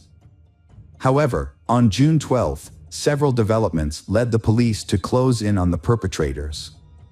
A crucial lead emerged when a man, claiming to be Reggie, contacted one of the banks, complaining that his card was blocked and he was unable to withdraw cash. A bank employee grew suspicious when checking the card information and offered to resolve the issue by visiting a nearby branch, but the caller, Mr. Reggie, hung up. Minutes later, a woman called from the same number, claiming to be Mrs. Carroll, and reported a similar problem with her card being blocked. When the bank asked her to visit a branch in person, she refused, citing health issues, and urgently requested access to her savings. Her request was denied. The bank promptly handed over the call details and recordings to the police. The police investigation continued at the station, where they played the suspicious phone calls for Rhonda. She immediately confirmed that the voices did not belong to her Carol and Reggie. In fact, the voices sounded too young to be them. As a result, the authorities believed that the imposters were likely involved in the Carol and Reggie disappearance, either holding them captive or killing them after extracting information about their bank accounts and cards. The search for the missing couple led to a breakthrough a few days later, when their car was discovered abandoned on a remote road in a wooded area. A thorough examination of the vehicle revealed no signs of blood or struggle in the cabin. However, in the trunk, experts found hair and sweat marks that belonged to they.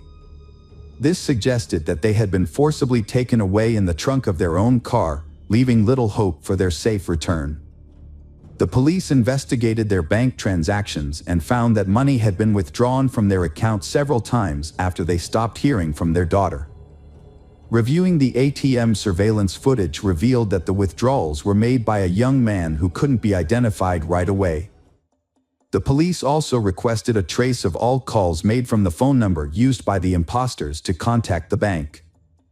Further investigation showed that the SIM card used to make those calls was purchased on a prepaid plan just before they disappeared. Unfortunately, the buyer's identity couldn't be determined, but it was discovered that the number was used to call a car rental company on June 6. Additionally, it was found that someone staying at a hotel had rented a Mazda RX-8 in the name of Tiffany Cole. Later, the same car was seen at the ATMs where the unidentified young man withdrew money from their accounts. A team of investigators used tracking beacons installed in rental cars to locate a Mazda RX-8, which was found parked at a hotel in Charleston. The car was linked to a couple who had been victimized by thieves, who had withdrawn $1,000 from her card and nearly $3,000 from her husband's card. A capture team was quickly dispatched to the hotel, where they burst into the room where the thieves were staying. The room was found to be filled with numerous packages and receipts from various stores, indicating that the thieves had been on a spending spree, purchasing items such as clothing, electronics, video games, cosmetics, perfumes, and expensive liquor. 3 people were found inside the location, clearly caught off guard by the police visit. Tiffany Cole, 23, her boyfriend Michael Jackson, 24, and Alan Lindell Wade, 19, all appeared surprised, confused, and frightened as police placed handcuffs on their wrists. The trio was taken to the police station, separated into different rooms for questioning, and initially pretended to be unaware of the accusations or refused to speak. A search of the premises uncovered significant evidence, including stolen bank cards, the laptop, some of Carol's jewelry, Reggie's expensive coin collection, the keys to their Lincoln Town car, and pawn shop receipts in Tiffany Cole's name. During the investigation, it was discovered that Tiffany had sold some of the stolen jewelry and spent the money with friends. After several hours of interrogation, Tiffany finally began to talk, bursting into tears as she confessed that she and her friends had robbed the elderly couple but claimed no further harm was done. The group then went on the run, using the stolen money for their own gain. Tiffany also implicated another individual, Bruce Kent Nixon, 19, who was paid $300 for his assistance in the crime. She stated that they never saw Bruce Kent Nixon again after the incident. Bruce Kent Nixon's decision to commit a crime was motivated by a promise of a fixed amount of money, which he quickly spent on illicit substances. As a result, he did not make an effort to hide or flee, living in the same city of Charleston. He was eventually arrested at his parents' home. It began in May 2005, when Tiffany visited the Summers to make a payment on a car she had purchased 6 months prior. The Summers, Carol, and Reggie were known for their hospitality and would often invite Tiffany to stay overnight or for a few days, treating her to good food and gifts. On this particular occasion, Tiffany arrived with her new boyfriend, and they were both welcomed to dinner and invited to stay overnight. During dinner, the Summers discussed their new life, and Carol inadvertently revealed that they had nearly $100,000 left over from the sale of their Charleston home, which they intended to use to enjoy their retirement without financial worries.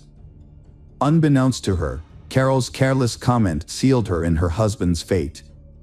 Tiffany and Michael exchanged a telling glance, and that night, they began secretly plotting to get their hands on the Summers' substantial sum of money.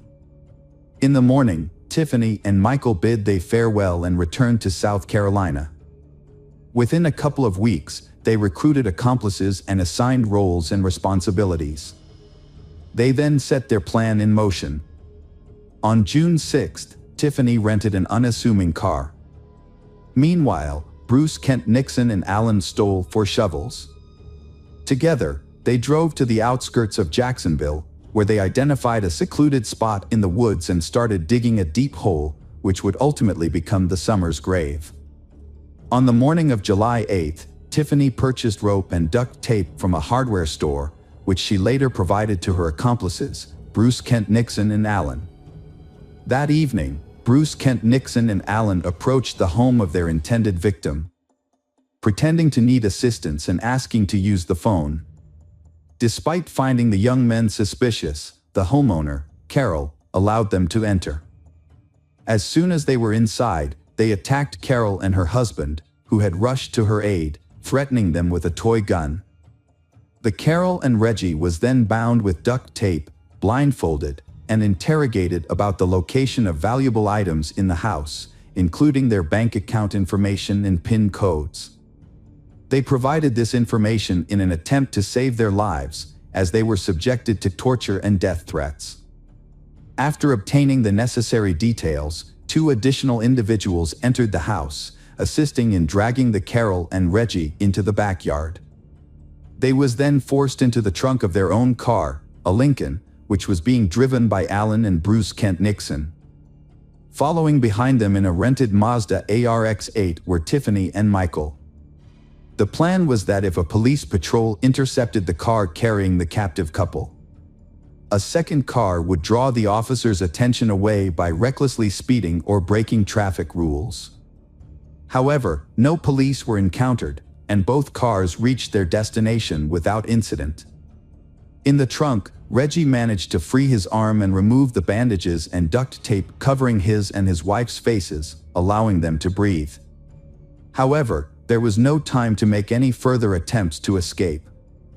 As the trunk lid opened, the Carol and Reggie was shocked and bewildered to see among their kidnappers Tiffany and her boyfriend, who had visited them recently. The kidnappers led the captive Carol and Reggie several dozen meters through the woods to a pre-dug grave. The Carol and Reggie begged for mercy, but their pleas fell on deaf ears. The young kidnappers brutally murdered them by burying them alive. According to Bruce Kent Nixon, the kidnappers spent about an hour burying the Carol and Reggie under earth. Throughout the horrific ordeal, the bound and helpless Carol and Reggie cried, confessed their love for each other, and said their goodbyes. The investigation revealed that the spouses had died from suffocation, with soil found in their mouths, respiratory tracts, and stomachs, indicating they had been buried alive. After committing the heinous crime, the perpetrators abandoned the Lincoln in the woods and returned to town in a rented car. They then went to the Sumner house, where they stole all the valuables they could find, before returning to South Carolina to spend their loot. However, their freedom was short-lived, as the stolen cards were blocked after 2 days, and all participants in the crime were arrested 4 days later. During the trial, Bruce Kent Nixon was the only one who fully admitted his guilt from the beginning and cooperated with the investigation, hoping for a lighter sentence. He led the authorities to the burial site of the spouses and provided a detailed account of the events of that fateful night.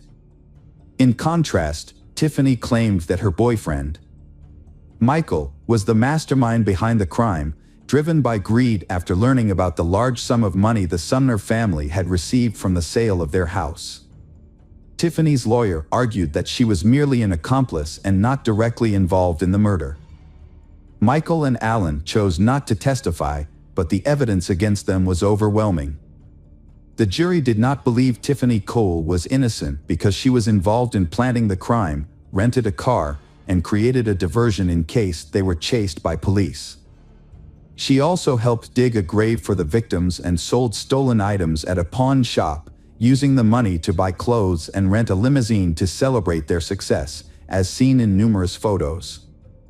As a result, Bruce Kent Nixon was sentenced to life in prison without parole, while Michael Jackson, Tiffany, and Alan Lindell were given the death penalty. The criminals filed multiple appeals, but they were all denied, and the sentence remained unchanged. Welcome back, detectives. Let's dive into another horrible case. The case of Joseph Saunier. Joseph Saunier was born in 1955 to a respected family of doctors in Shreveport, Louisiana. From a young age, he aspired to follow in his family's footsteps and become a doctor. With exceptional abilities, Joseph earned a Bachelor of Science in Medical Science from the University of Baton Rouge in 1976. He then applied to Louisiana State University in Shreveport and began working at Parkland Hospital in Dallas, Texas. Joseph effectively balanced his university studies and work. He consistently refined his knowledge through hands-on experience at the hospital. The hospital management recognized Joseph's success and dedication, and in his final year of training, he was appointed chief resident. After completing his studies, Joseph chose to specialize in pathologic anatomy and went on to become a pathologist and laboratory director in Leck, Texas. Joseph's life was marked by personal tragedy, including the loss of the woman he loved, Becky. His 27-year marriage, which he considered happy, ended in divorce when his wife fell in love with another man. Joseph accepted her decision and agreed to the divorce, believing that the woman he loved had found happiness. Joseph had a strong sense of responsibility and nobility. After his divorce from Becky, he maintained a warm relationship with her and continued to support their 2 sons. 2 years later, Becky was killed by her new husband. Joseph was shocked by her death. He often thought about their past family life and mourned her loss. Despite his own grief, Joseph remained a source of strength for his family. He took care of the funeral expenses and helped his sons cope with the trauma. His sons later credited his support for helping them overcome their pain. The tragedy had a profound impact on Joseph. He devoted himself to his work and raising his sons. However, the grief finally gave him the motivation to change his life. He decides to start a new chapter in a new city. In 2007, Joseph moved to Leck, Texas, with his sons, where he became the chief pathologist at Covenant Health System. Feeling the need for a change, Joseph enrolled in a local dance studio. He enjoyed the classes and met new women, which helped fill the void in his life. A few times, Joseph attempted to form connections with his dance partners, but it never worked out. That was until Michelle Tina walked into his dance class on a warm summer evening. Her elegance, poise, sense of humor, and sparkling eyes immediately caught his attention. Her radiant smile illuminated the room, and Joseph knew right then that she was the one he had been searching for. Michelle, too, noticed Joseph's confident and respectful demeanor on the dance floor. As they danced together, the 47-year-old Michelle and 57-year-old Joseph found that they complemented each other perfectly. As they continued to dance together, they grew closer with each passing session. Eventually, Joseph asked Michelle out on a date, and she agreed. This marked the beginning of what seemed like a happy new chapter in both of their lives. Michelle possessed an irresistible charm that had a profound effect on men. Michelle was a classic example of a femme fatale, a woman with an undeniable magnetism that drew attention and sparked passion in those around her. Michelle, like Joseph, is also starting a new life after personal emotional breakdowns. She is running away from the fear and anxiety associated with Mike Dixon, owner of a private clinic for cosmetic surgery. Michelle met Mike in 2008 when she came in for Botox injections. At first, there was just casual social interaction between them, then light flirting followed and they began a romance. Michelle is a successful and free woman. She worked as an executive in the NFL, built a successful career, and didn't lack for anything. Mike, on the other hand, is bound by his marriage. A few months after living a double life, his wife discovered his affair with Michelle and filed for divorce after 20 years of marriage. Mike is so captivated by Michelle that he barely notices that he is losing everything. Mike left his wife for Michelle, even though she never announced she would marry him. When Mike doesn't get the attention he expected, he tries to pressure Michelle, which scares her. Michelle recognized Mike's manipulative behavior and desire to take complete control of her life. This realization caused her to end the relationship. In 2010, Michelle and Mike went their separate ways. However, even after the breakup, Mike continued to pursue Michelle, urging her to return. His obsession exceeds the limit, forcing Michelle to find a way to escape Mike's control. Michelle moved to Leck to start anew, where she met Joseph, a charming and kind-hearted man. They quickly connected, and their relationship blossomed into true love. Joseph's sons and relatives welcomed Michelle with open arms. Joseph spared no expense in giving her gifts, taking her to the most luxurious restaurants and private clubs, and giving her romantic vacations. As Joseph realized he had found his perfect match, he took Michelle to Los Angeles and proposed to her in front of his entire family. Michelle, 47 at the time, was smitten with her new partner and frequently expressed her love for him on social media. However, her ex-lover, Mike Dixon, couldn't help but notice these declarations of love. Mike is furious when he discovers that Michelle has moved away and is planning to marry Joseph. He realized he couldn't win her back but still dared to propose that they rekindle their past relationship, suggesting they become lovers again. Michelle firmly rejected his proposal, refusing to engage in a love triangle, and immediately informed Joseph about Mike's suggestion. After some time, they started to feel like they were being watched. At one point, they even noticed something that looked like a camera flash through the backyard window, but they didn't pay much attention to it, not realizing the seriousness of the problem. The situation got out of control on July 11, 2012, when a gardener came to Joseph's house to discuss a garden renovation project. When the landscaper arrived at the home, he tried to contact Joseph but got no response.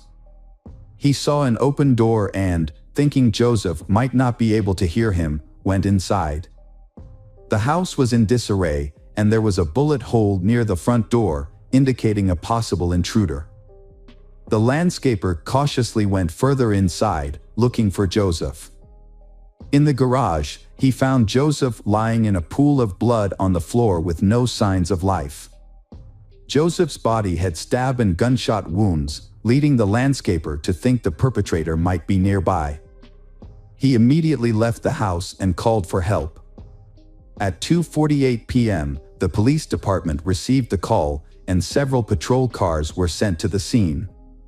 When the officers arrived, they found Joseph Sonnier. Medics confirmed that Joseph had died. The incident shocked the public, as it happened in one of the city's safest and most affluent neighborhoods, where crime is extremely rare.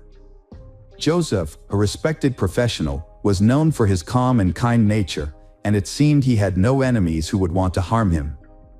Although a window was broken, it was clear that the incident was not a robbery, as nothing was missing from the house. However, a bottle with a hole shot through its bottom was found at the scene, suggesting it was used as a makeshift silencer for a gun. A forensic team arrived soon after to collect evidence, and it appeared that the perpetrator was inexperienced, as they left behind many traces. DNA from the bottle and blood samples were sent to a lab for further analysis. Detectives interviewed neighbors, but none of them reported seeing or hearing anything suspicious. There were no CCTV cameras near the house. According to the investigation, the perpetrator entered through a large window overlooking the backyard, making the attack unexpected. In the dining room, the attacker confronted Joseph and started shooting. It is likely that the wine bottle was used as a silencer at this point. Blood stains in the hallway suggested that Joseph was still alive after being shot.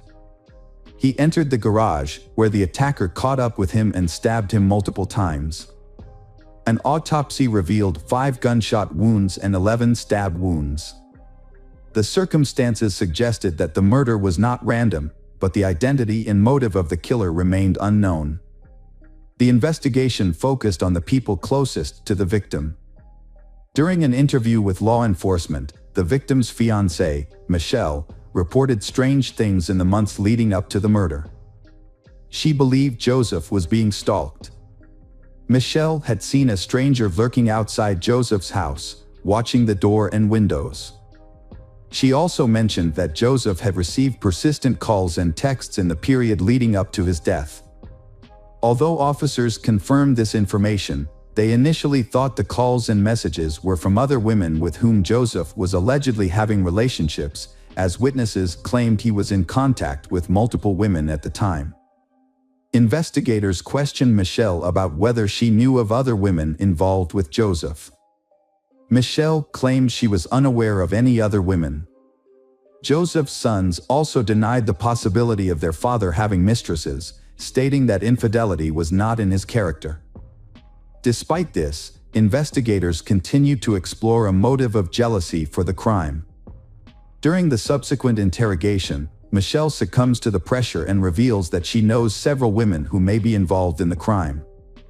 According to Michelle, these women are ex-girlfriends who often stalk Joseph. Although he ignored them, they continued to express their displeasure about his upcoming wedding to Michelle. The women in question include a woman from Florida who persisted in contacting Joseph even after he revealed his relationship with Michelle. There was also a nurse, Joseph's colleague, who often called and wrote to him. Additionally, a woman whose daughter sent a letter accusing Joseph of abandoning them shortly before the murder. In the same interview, Michelle mentioned Mike Dixon for the first time. She hadn't thought about Mike spying on her and Joseph before, because Mike stopped paying attention to her after she refused to be his lover. Michelle assumed that Mike had accepted her decision to marry Joseph and move on with his own life. The police visited Mike. He cooperated and spoke with the detectives. Mike revealed that he had been deeply in love with Michelle and had even divorced his wife to pursue a future with her. However, after Michelle rejected him, Mike gave up. He started a new relationship with a younger medical student who corroborated his alibi. At the time of the crime, Mike was at work and then spent time with his new girlfriend, which confirmed he couldn't have been involved. The investigation encountered significant obstacles. Every suspect, including Michelle, had a solid alibi, leaving detectives stumped. They searched for enemies of Joseph or individuals who might benefit financially from his death. But no new leads emerged. Unfortunately, forensic analysis does not provide any information about an individual, so police cannot identify the owner of the DNA found at the crime scene. Just as the case seemed hopeless, the police received an unexpected call from Paul Reynolds. Reynolds reported that his roommate, David Shepard, had recently confessed to a murder in Leck and then attempted to take his own life but was saved. According to Reynolds, a neighbor shared specific details about David's crimes with him, including details that only a few detectives knew, such as the use of a glass bottle as a silencer. This new information led police to conclude that Shepard was indeed connected to the crime. The witness came forward claiming that David was not the mastermind behind the crime, but rather a person who was hired by an unknown doctor involved in plastic surgery. Police launched an investigation into the new suspect and discovered that Mike Dixon was the person who hired David. When questioned at the police station, David began to confess and revealed that Mike Dixon had indeed hired him to commit the crime. According to David, he and Mike met at a bar while both were going through difficult breakups and formed a friendship. Mike shared his sadness over his lost love, Michelle, who was now engaged to someone else. He claimed that he couldn't move on and was willing to do whatever it took to win her back. David alleged that the initial plan was to discredit Joseph, Michelle's current partner, in the hopes that Michelle would leave him and return to Mike. However, David claimed that murder was not part of the original plan. First, women were paid $1,000 each to pretend to be Joseph's mistresses and pursue him. Additionally, a letter arrived from a woman claiming Joseph had abandoned her and their child. Joseph consistently denied these allegations, and Michelle believed him. It was later revealed that the camera flash seen by the couple was actually the light from David's cell phone flashlight. David had been driving to their house to create the illusion of surveillance. Funded by Mike Dixon, who covered gas and other expenses. When these tactics failed to break the couple apart, Mike plotted a more extreme solution. He offered David 3 silver bars, valued at around $110,000, to kill the pathologist. David agreed and received one of the bars as a deposit, which he immediately sold at a pawn shop. According to David Shepard, the situation escalated out of control when he went to Joseph's house. He claimed the shooting was unintentional, and that after shooting Joseph, he became afraid and Joseph began to run away. David shouted to check on Joseph but received no response. He then followed Joseph into the garage, where he found Joseph lying still and heard his last breath. David rushed to check Joseph's pulse and confirmed that Joseph was dead. David admitted to stabbing Joseph several times but could not remember the exact number. David also admitted that he considered calling for help using Joseph's phone, but ultimately chose not to. Instead, he put the phone back, mutilated Joseph's body, and then went to Mike's house to get the rest of the gold before attempting to take his own life. According to David, he didn't fully understand what he was getting himself into. When he faced Joseph, he realized he could not continue killing. If it weren't for an accidental gunshot, Joseph might still be alive. Mike Dixon was arrested by the police on the same day and charged with first-degree murder. This was based on testimony from David, as well as a large amount of other evidence that included incriminating phone calls and text messages where Mike made explicit confessions. When Mike Dixon was first interviewed by detectives, they had hoped he would confess to the crime. However, he denied everything and asked for a lawyer, which led to a lawsuit. David Sherd, who had been involved in the crime, made a deal with the prosecutor where he pleaded guilty to his role and gave up his right to appeal the sentence. As a result of this deal, David received a life sentence without the possibility of parole, instead of the death penalty. Mike Dixon, on the other hand, maintained that he was not guilty, despite the circumstantial evidence against him. However, in a surprising turn of events, David, who was a key witness for the prosecution, changed his story during the trial. Under oath, David claimed that he had committed the crime alone and that Mike Dixon was not involved. He said that the silver bars found at the scene were meant to be used as an investment in a business that the two of them had planned to start. The jury was unable to reach a unanimous verdict, and a retrial was declared. The second trial occurred in 2016, resulting in Mike's conviction for first-degree murder and a life sentence without parole. However, his lawyers successfully appealed the judgment, and it was overturned. Mike was released on $2 million bail, but the case was far from over. The prosecution sought to reinstate the original sentence through the state's highest criminal court, which would have otherwise led to a third trial. On February 11, 2019, the prosecution's motion was granted, and in April 2020, Mike's bail was revoked, prompting a new arrest warrant. The Texas Court of Criminal Appeals ultimately reversed the lower court's decision, reinstating Mike's life sentence without parole. The judge ordered Mike to continue serving his sentence, and he is currently incarcerated in a Texas prison. Welcome back, mystery lovers. Today's case is going to keep you on the edge of your seat. The case of the Harvey family. Brian Taba Harvey, 49, was a local icon who rose to fame in the 1980s as the lead singer and songwriter of the indie band House of Freaks. Although he and his musical partner Johnny Hott went their separate ways professionally in the 1990s, they remained close friends. A dedicated musician, Brian performed on stage for the final time on New Year's Eve, unaware that it would be the last night of his life. On the other hand, Catherine Gravinsky, 39, found success as co-owner of World of Mirth, a popular toy store in Richmond's Carytown district. She was an artist who pursued various endeavors, including painting sets for community theater, working as a pastry chef, and waitressing. Catherine had an older sister, Shelley Gravinsky, and was also the half-sister of actor Stephen Culp, known for his roles in TV shows such as The West Wing and Desperate Housewives, as well as various films. Brian and Catherine's paths crossed at the Border Cafe on Main Street, where Catherine worked and Brian frequently visited with Johnny. In 1990, Brian and Catherine got married. The House of Freaks then released an album featuring a song called I Got Happy, which was dedicated to Catherine. The couple had 2 daughters. Their first daughter, Stella, was born in 1996. After becoming a father, Brian realized that having children helped him find meaning in life and the importance of keeping hope for his children's future. Their second daughter, Ruby, was born in 2001.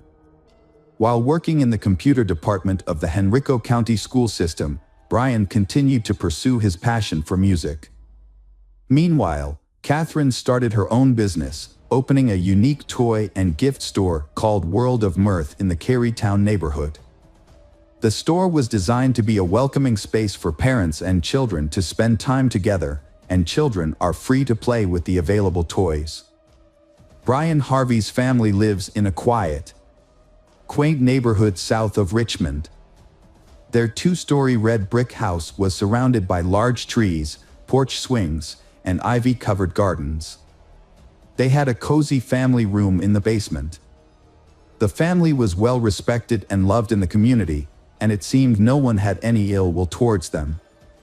On New Year's Day, 2006, Brian, his wife Catherine, and their two daughters, Stella and Ruby, were preparing for a busy day.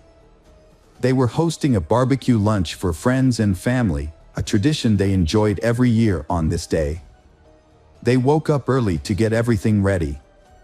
That Sunday morning, Brian went outside to collect the newspaper, absorbed in the front page news. He didn't lock the door when he came back in, which wasn't unusual for them, especially on party days when friends would be arriving. The neighborhood was considered safe, so they didn't think much of it. However, on that day, Brian was unaware that some criminals were secretly lurking nearby. Catherine was busy in the kitchen, preparing cookies for the guests who were expected to arrive soon. Suddenly, she heard voices coming from the living room and thought that some guests had arrived early. But when she went to check, she was shocked to see two strangers instead of familiar faces. Later, Brian, Catherine, and their young daughter Ruby were ordered to go downstairs to the basement playroom. Stella, who had spent the night at a friend's house, had not yet arrived home. Once the family was in the small room, the intruders used electrical cords and packing tape to tie them up. The intruders told them that as long as they cooperated, no one would get hurt while they searched the house. Just as the intruders were starting to ransack the house, someone knocked on the front door at around 10 a.m. The leader of the intruders untied Catherine and told her to answer the door. However, he warned her that if she tried to escape or ask for help, her daughter and husband would be killed. Catherine was in a difficult situation. Stella was about to arrive, and if she answered the door, she would put her daughter in danger. On the other hand, if she didn't answer the door, the intruder might get angry and hurt her family. In the end, Catherine decided that it was best to cooperate, so she opened the door. Stella suddenly ran past Catherine and into the playroom, where the family usually spent a lot of time together. Catherine quickly intervened, stopping Stella's friend from following her. Kyron Perkinson, the friend's mother, later expressed her surprise at Catherine's unusual behavior. When Perkinson asked Catherine how she was feeling, Catherine said she was not well. Then, she made a circular motion with her hand, mimicking a gun and pointing it at her head. This abruptly ended the conversation, and Catherine shut the door. This strange gesture would later trouble Perkinson, wondered if Catherine was trying to convey something. She wondered if Catherine being monitored by the intruders. Perkinson left, intending to return later for a party. All four members of the Harvey family were now inside the house. Catherine went back to the basement and found Stella had been securely tied up alongside the rest of the family. Everyone was caught helpless and defenseless. Chaos broke out unexpectedly and without any prior indication. The assailant revealed a knife taken from the Harvey's kitchen and began slashing the family members' throats. Angry that he had to wait so long for them to die, he ordered his accomplices to hit them hard on the head. However, the accomplice refused. The assailant then grabbed a claw hammer and ruthlessly struck the family members repeatedly until they stopped moving. After removing Catherine Harvey's wedding ring, the assailants set the room on fire using wine as an accelerant to conceal evidence of their crimes. As they escaped from the scene, they ate a plate of freshly baked cookies from the kitchen counter and stole a laptop, DVD player, and other items. They rushed out and entered the getaway vehicle parked outside, where a woman was waiting. She was related to one of the robbers and had been on lookout duty during the incident. They quickly departed, leaving the scene as quietly as they had arrived. Later that day, around 1:30 p.m., Johnny arrived at the celebratory gathering. Upon opening the front door, he was met with a thick cloud of smoke and a strong burning smell. Alarmed, he alerted the neighbors. They quickly called 911. Firefighters arrived at the scene and put out the fire. However, they soon discovered 4 bodies in the smoldering basement. Despite initial appearances, investigators determined that the fire did not cause the deaths. Instead, they found evidence of a more sinister cause. The investigation was now treating the incident as a murder case. The scene was so heartbreaking that it left even the police and medical staff, who were accustomed to dealing with traumatic situations, utterly stunned and shocked. Some were even seen crying openly.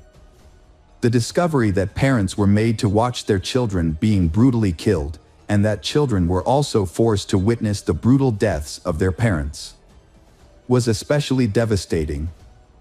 Autopsies revealed that Brian and Catherine died from blunt force trauma to the head. Stella's death was caused by a combination of blunt force trauma and smoke inhalation, suggesting she was still alive when the fire started.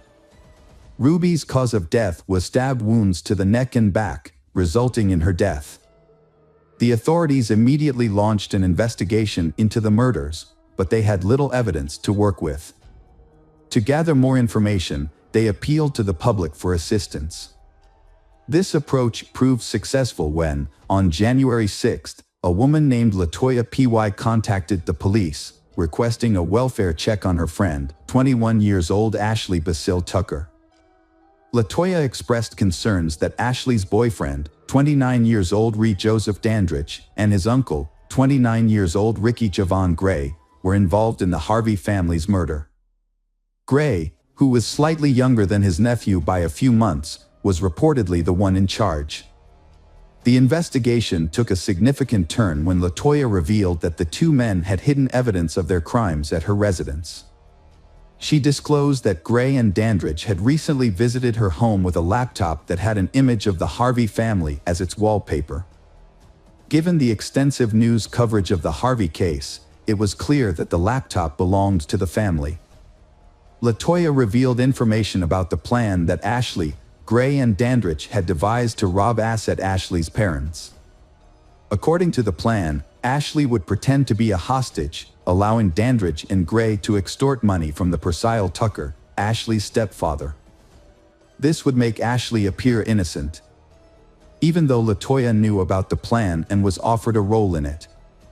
However, Latoya became suspicious of the group and declined to participate.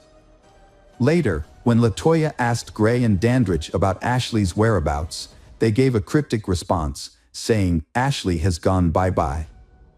This increased Latoya's concerns, and she contacted the police. The information she provided was crucial in helping investigators connect the dots. When investigators arrived at the residence where Ashley lived with her mother, Mary Baskerville Tucker, and stepfather, Purcell Tucker, they found a gruesome scene. Inside the home, they discovered the lifeless bodies of all three victims, who had been subjected to a brutal and violent death, similar to the Harvey family. The victims were bound, gagged, and had their throats slit. Duct tape was wrapped tightly around their heads, causing additional suffering. Mary and Purcell had deep neck lacerations, and Purcell had a sock inserted into his throat. Ashley was found to have been suffocated with a plastic bag. The cause of death for all three victims was determined to be suffocation and torture. The police believed that the killer's primary motivation was a thrill-seeking desire, rather than any obvious personal benefit, so they worked together to catch them before they could hurt anyone else. Similar to the Harveys, Purcell and Mary live a quiet life with no known enemies. Percy works as a forklift driver, while Mary works for a cleaning service company. Their peaceful life was shattered by their daughter's betrayal, leading to the tragic death of a couple enjoying their golden years. Investigators quickly discovered a crucial connection between the Harvey family's case and the Tucker family's case. Ashley was found wearing Catherine's wedding band, which had been missing and taken from Catherine. With this revelation, urgent action was necessary to apprehend Gray and Dandridge before they could inflict further harm. Authorities tracked Gray and Dandridge back to their home state of Pennsylvania and apprehended them in Philadelphia on January 7. Dandridge claimed that Gray planned the murders and he just followed orders. When faced with these accusations, Gray provided explicit and disturbing details of the two family massacres, explaining that financial gain was the primary motivation behind their actions.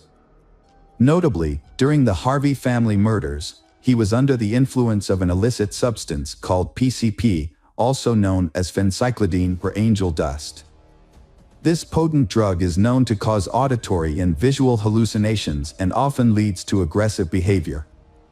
During his confession, Gray showed no emotion, maintaining a chilling stare. His indifference to the lives he took led investigators to view him as a ruthless and heartless individual.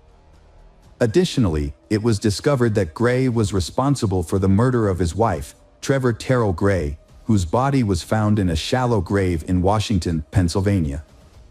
The couple, married for 6 months, lived together in a house owned by Trevor's family. They shared the home with Gray's nephew, Dandridge. Trevor's parents reported that the couple frequently had intense arguments. On the day Trevor's body was discovered, Gray had claw marks on his forearm. Initially, neither Gray nor Dandridge were considered suspects by the Washington police. Trevor's mother, Manna Squires, claimed that the police thought Trevor's death was due to a drug overdose, which led to a slow investigation. Trevor's death initially raised suspicions, but a thorough investigation did not occur until Gray confessed to the crime in 2006. On December 31, 2005, a violent assault occurred outside a home in Arlington. 2 men, later identified as Gray and Dandridge, attacked 26-year-old Ryan Key in front of his parents' house. The assault left Ryan with severe injuries, including stab wounds to the chest, neck, and arms. He spent 2 weeks in a coma due to the near-fatal attack.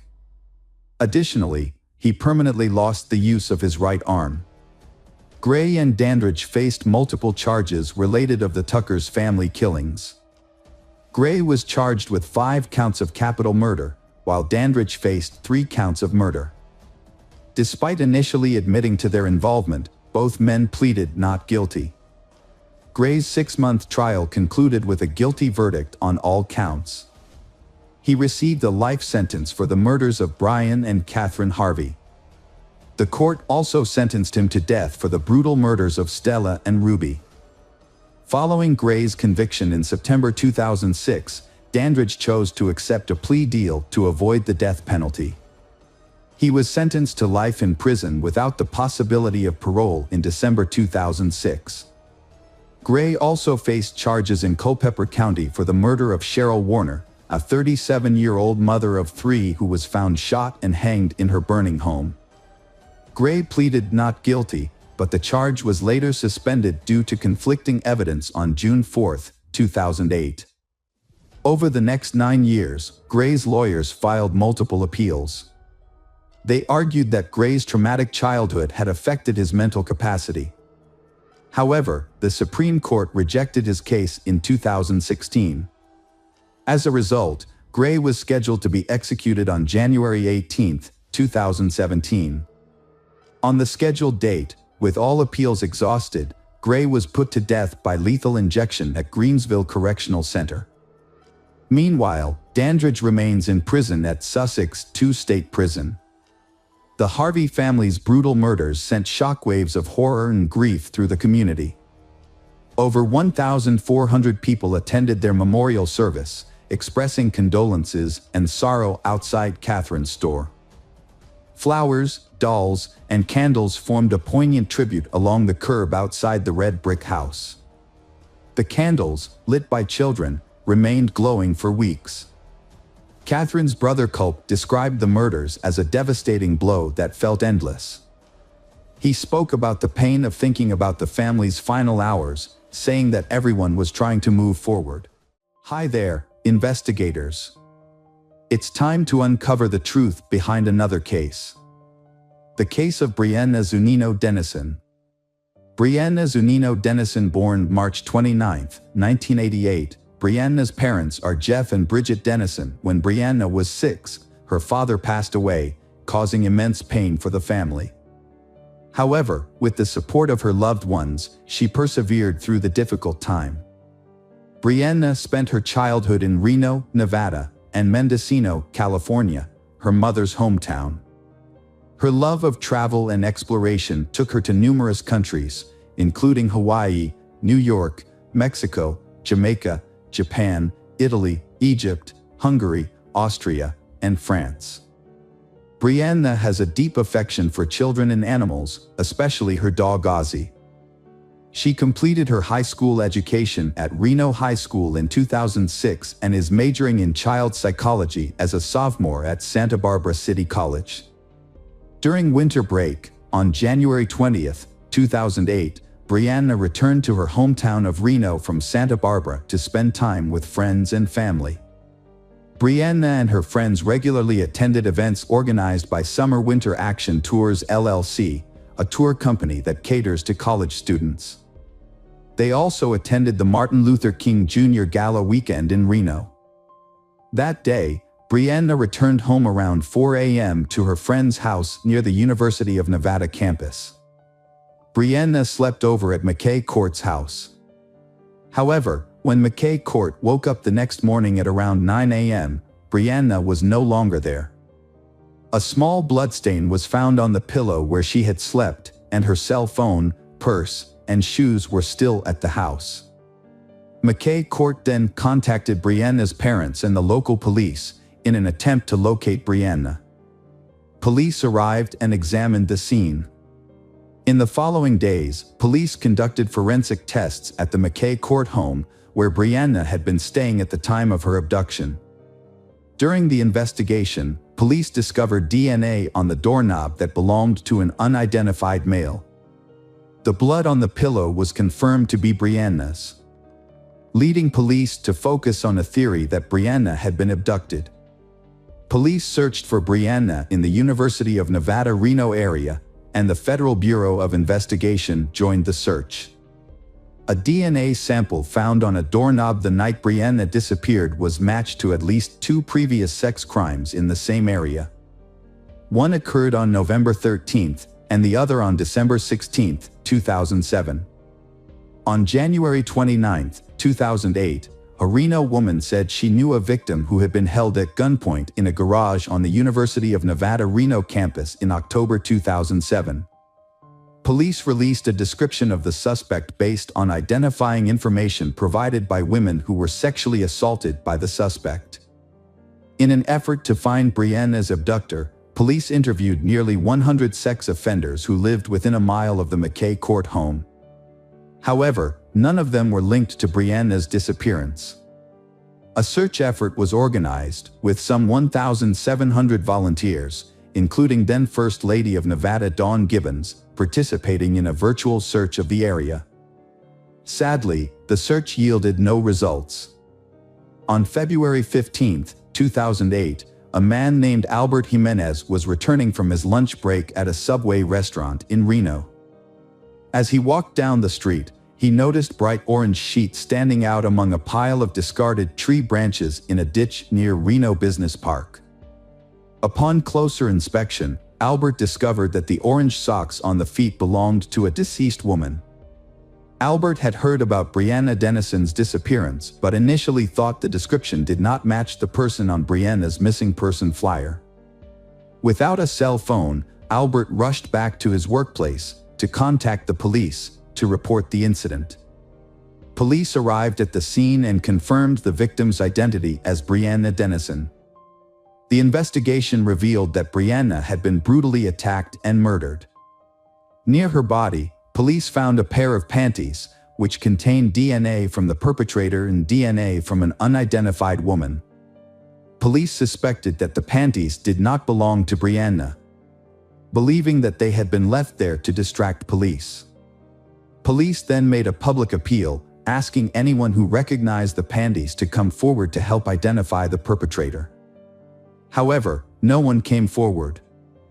On November 25, 2008, James Michael Bella, 27, of Sparks, Nevada, James was arrested while he was taking his son to the Stepping Stones Children's Center in Reno. He was booked into the Washoe County Jail on charges of murder, first-degree kidnapping, and sexual assault. Further investigation revealed that James was a former Marine with a history of violence, including a 2001 arrest for threatening his ex-girlfriend's neighbor with a knife.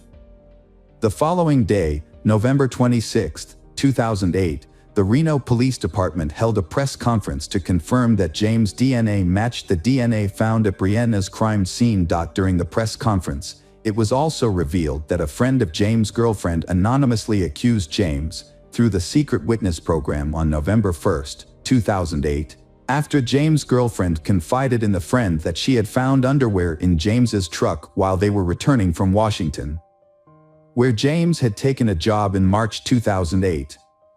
After reports of Brianna's case appeared in the media, including a police sketch of the suspect and a description of a vehicle involved in a similar incident a month earlier, police began questioning James, anonymously provided by a witness.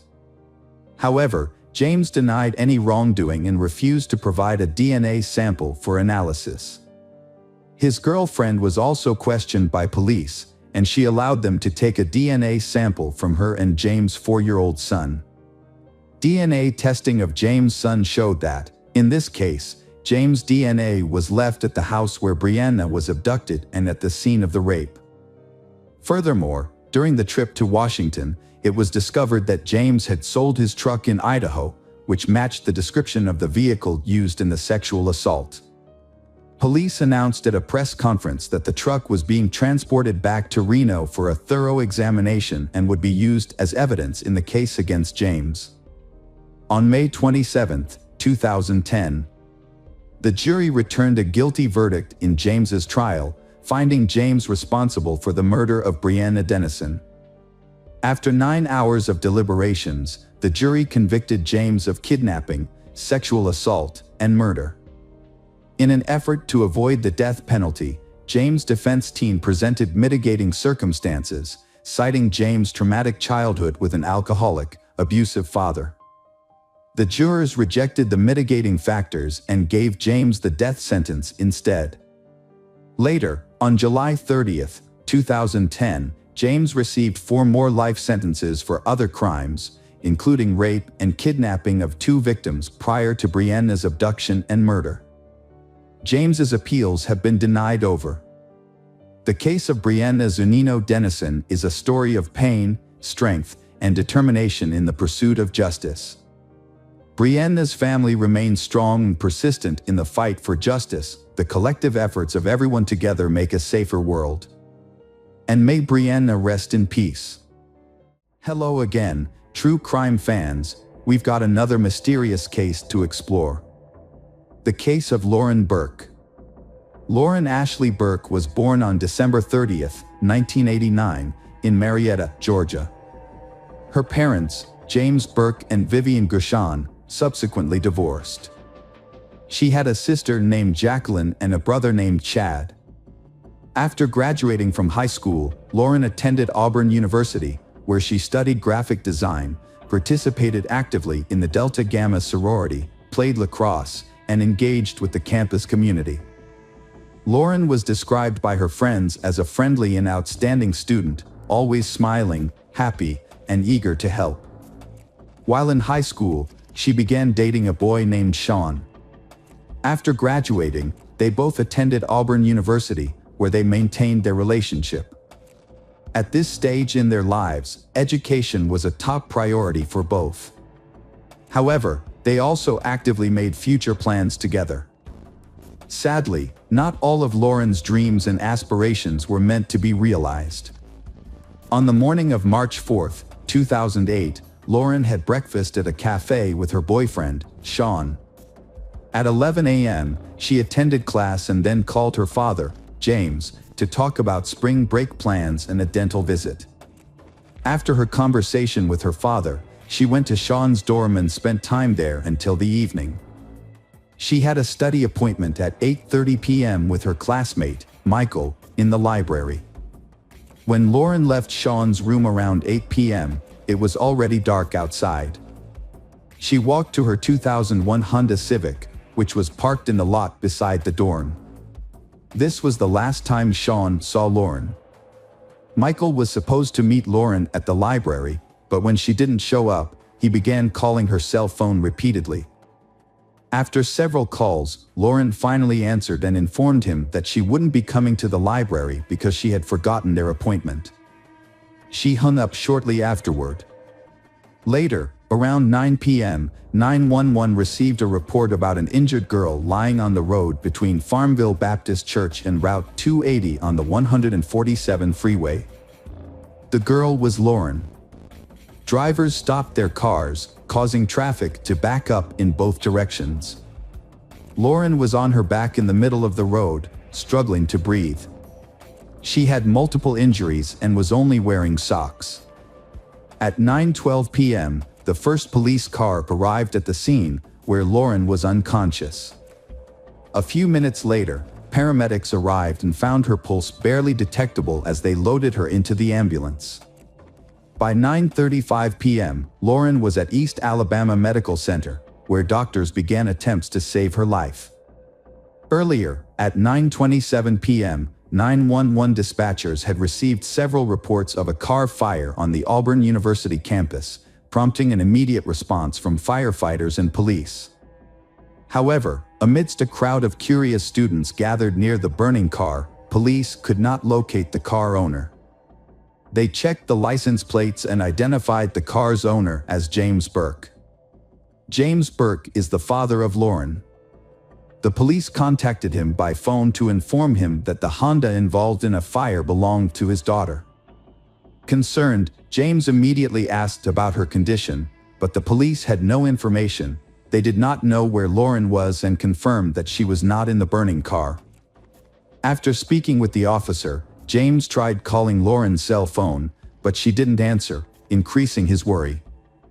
Unable to get in touch with her, he first called her friends, but none could provide any details about her location or the incident.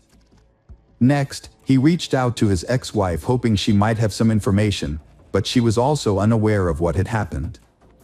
At 9:40 p.m., Vivian called her daughter's boyfriend, Sean, to inform him that Lauren was missing and her car had been burned.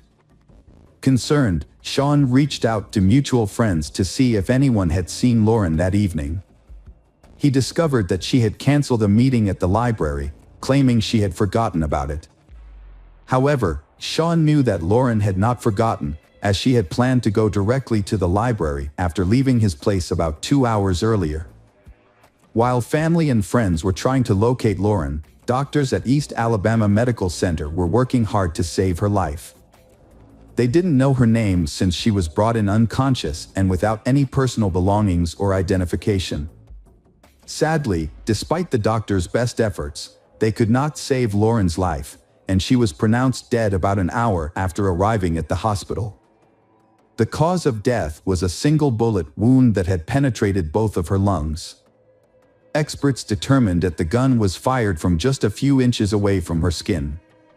Police officers, while investigating the connection between Lauren's death and a burned-out car on campus belonging to a missing person, quickly identified the victim as Lauren Burke. The day after her death, on March 5, 2008, James traveled from Atlanta to identify his daughter's body. The news of Lauren's death rapidly circulated throughout the campus. Auburn University issued a statement regarding Lauren's passing, advising students and staff to be more vigilant both on and off campus, while also reassuring them that the campus remains safe. The statement emphasized, "Many of you and your parents have called and are understandably concerned. There is no indication of any additional danger to campus or student safety." Auburn Police spokesman Captain Tom Stouffer stated, "We are dedicating all our resources to finding the person responsible for this crime. Auburn, Alabama is a peaceful community for students, and incidents like this affect us deeply. When someone is harmed or loses their life, it impacts us all. We will not stop until we identify the perpetrator." He also mentioned that Alabama Governor Bob Riley has announced a $10,000 reward for any information that leads to an arrest in Lauren's case. Lauren's burned car was transported to the Auburn Police Department, where investigators from the State Forensic Laboratory and officers from the State Fire Chief's office examined the charred interior.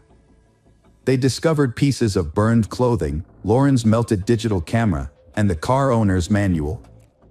A .38 caliber bullet was found under the front seat, suggesting that the car's interior may have been the crime scene and that the arsonist intended to destroy evidence by setting it on fire.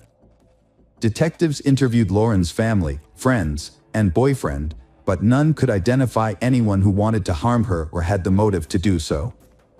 Investigators searched Sean's dorm room, where Lauren had been before her death, but found no evidence linking him to the crime.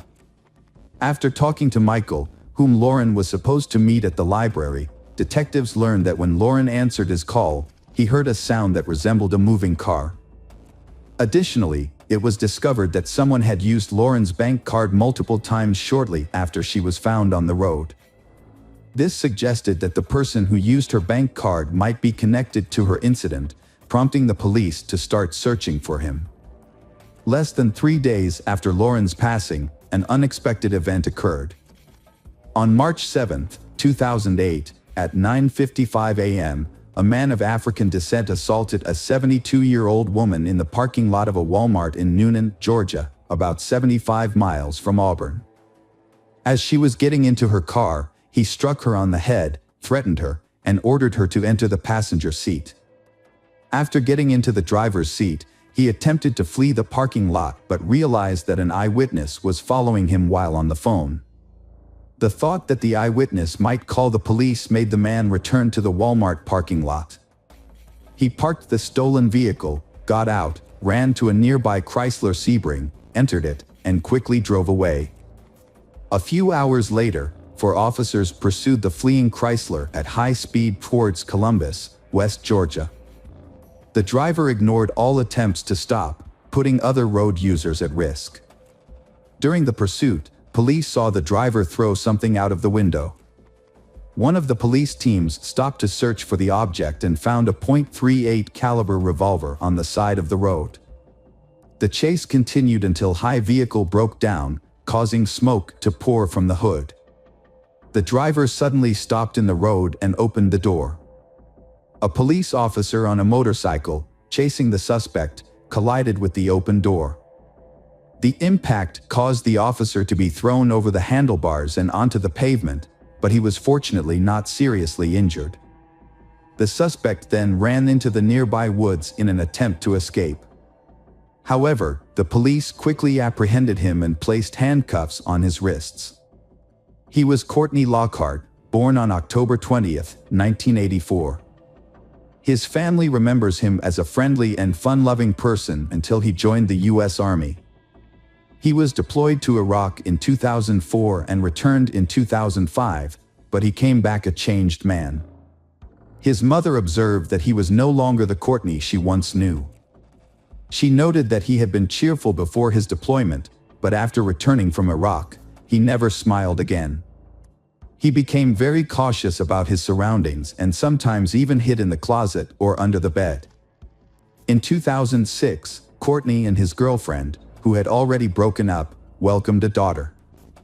That same year, he faced a court-martial for assaulting fellow soldiers, using illegal drugs, and deserting his unit without permission. He spent 7 months in detention and was dishonorably discharged from the Army in December 2006. As 2008 neared, Courtney's behavior deteriorated significantly. He rarely showered, stopped seeing his daughter, and became severely addicted to illegal drugs. In February 2008, he began a series of burglaries. Aside from one robbery at a convenience store, his approach was consistent. He would approach women from behind as they were getting into their cars in parking lots, threaten them with a gun, demand their purses, and try to steal their cars. One of these attacks led to the death of Lauren. Courtney's crime spree ended on March 7, 2008, when he attacked a 72-year-old woman and could not escape from the police.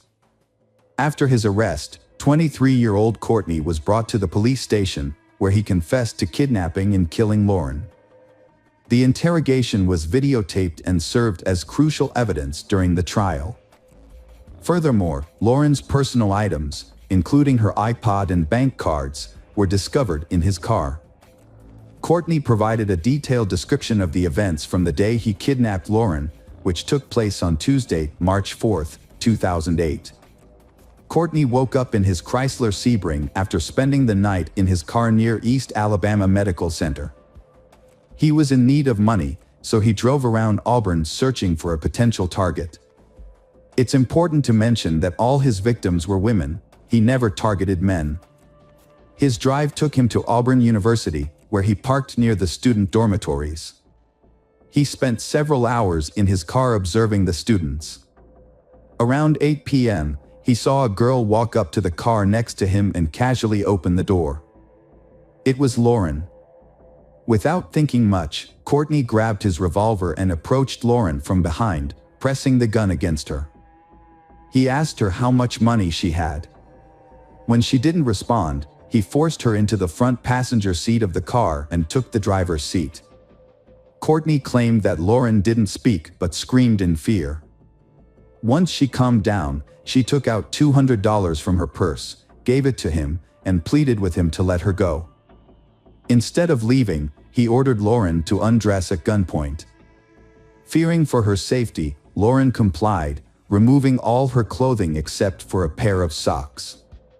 Courtney believed that by making her undress, she would be less likely to try to escape. He then drove around Auburn, controlling the car with one hand while aiming the gun at Lauren with the other. As she tried to convince him not to go through with his plan, he lamented that his life was over. In response, Lauren promised to help him find a job. At one point, Lauren's phone rang. Courtney urged her to answer it and come up with a believable excuse. It was Michael calling, who was waiting for Lauren at the library. When she picked up the phone, she quickly said she had forgotten about the meeting and hung up. Courtney mentioned that they continued driving through the city, while Lauren persistently tried to persuade him to let her go, insisting that she could help him through his troubles. While driving on Highway 147, Lauren suddenly opened the door and attempted to jump out of the moving car. At that moment, Courtney accidentally fired a shot. The bullet struck both of Lauren's lungs, and she also suffered injuries from the fall. Despite her injuries, she was able to wave to passing drivers until she eventually lost consciousness. Courtney told investigators that he parked near the church and observed as cars began to stop next to Lauren on the pavement. Realizing that the police would arrive soon, he quickly fled, intending to destroy any evidence left in the car. Investigators began to question the truthfulness of Courtney's testimony. They suspected that Courtney had made Lauren undress, not to prevent her from escaping as he claimed, but for another reason altogether. However, Lauren managed to jump out of the moving car, foiling Courtney's intentions. The investigators also questioned whether Courtney had accidentally shot Lauren, as it seemed unlikely. He had served in the army and was familiar with firearms. It appeared more plausible that Lauren recognized Courtney wouldn't let her go and believed her only chance for escape was to jump out. As she opened the door and jumped out of the car, Courtney deliberately shot her. Ballistics testing confirmed that the bullet found in Lauren's car was fired from the gun that Courtney had discarded while fleeing from the police. Experts conducted tests and determined that the gun could not have discharged accidentally. The trigger needed to be pulled firmly to fire a shot. Lauren's family and friends held a farewell for her on March 9th. The same day, investigators questioned Courtney for the second time. The following day, he was officially charged multiple times in connection with the Lauren Burke case. The trial commenced on November 8, 2010. Courtney's lawyers argued that their client suffered from a mental illness linked to his military service and that the shooting of Lauren was unintentional. Court records show that Courtney pleaded not guilty by reason of mental defect or insanity. A psychologist testified in court, stating that Courtney had an IQ of 86, which is below average, and exhibited some symptoms from his combat experience, although he did not have PTSD. The psychologist also described Courtney as immature and lacking clear judgment. The state tried to present evidence about Courtney's other crimes and his misconduct in the military, but the trial judge did not allow it. After the trial's guilt phase, the sentencing phase began right away. Courtney brought in witnesses and evidence to portray himself as a war hero who was mentally affected by combat and the death of his commanding officer. The jury reached a special verdict, noting that an additional aggravating factor was that a life was taken during the kidnapping. The jury unanimously recommended a sentence of life without the possibility of parole. However, the trial judge ultimately rejected the jury's recommendation for a lesser sentence and sentenced Courtney to death. In a detailed 28-page order, the judge outlined his reasons for this decision. He emphasized that the severity of the kidnapping made the death penalty justified. The victim, who was unarmed and chosen at random, was alone when she was abducted. The judge pointed out that the crime was particularly horrifying because it occurred on a college campus, a setting where students expect to feel safe. Courtney not only forced the victim into her own car but also made her undress and threatened her with a gun to prevent her from escaping. The court highlighted that the jury did not know about Courtney's criminal activities or the real details of their military service. While the jury received some information about Courtney's service, they were not informed about the complete disciplinary history. The judge noted that if the jury had been aware of this additional information, their recommendation for sentencing would probably have been different. 15 years have passed since Lauren's death, and Courtney was on death row in Alabama, continuing his efforts to appeal his sentence. After being convicted and sentenced to death, he first appealed to an Alabama court, which upheld his sentence in August 2013. In April 2014, the Alabama Court of Criminal Appeals rejected Courtney's request for a retrial. He subsequently appealed to the Supreme Court of Alabama, but his motion was denied again in September 2014. In January 2015, Courtney appealed to the Supreme Court of the United States, but in April 2015, his petition was also denied. In 2018, Courtney attempted once more to contest his sentence. Lawyers from a human rights organization, representing him, argued that the attorneys who defended Courtney in 2010 had mishandled his case. Although there were some issues with Courtney's defense in 2010, these issues did not affect the final decision and his death sentence was upheld. In April 2021, the Alabama Court of Criminal Appeals confirmed Courtney's death sentence. Lauren's parents are determined to prevent the overturning of Courtney Lockhart's death sentence. Jim, Lauren's father, stated, "Courtney Lockhart was responsible for my daughter's death. He deserves the death penalty." Vivian, Lauren's mother, added, "He didn't give her a second chance, so he shouldn't be given one either." Currently, Courtney Lockhart is still on death row in Alabama.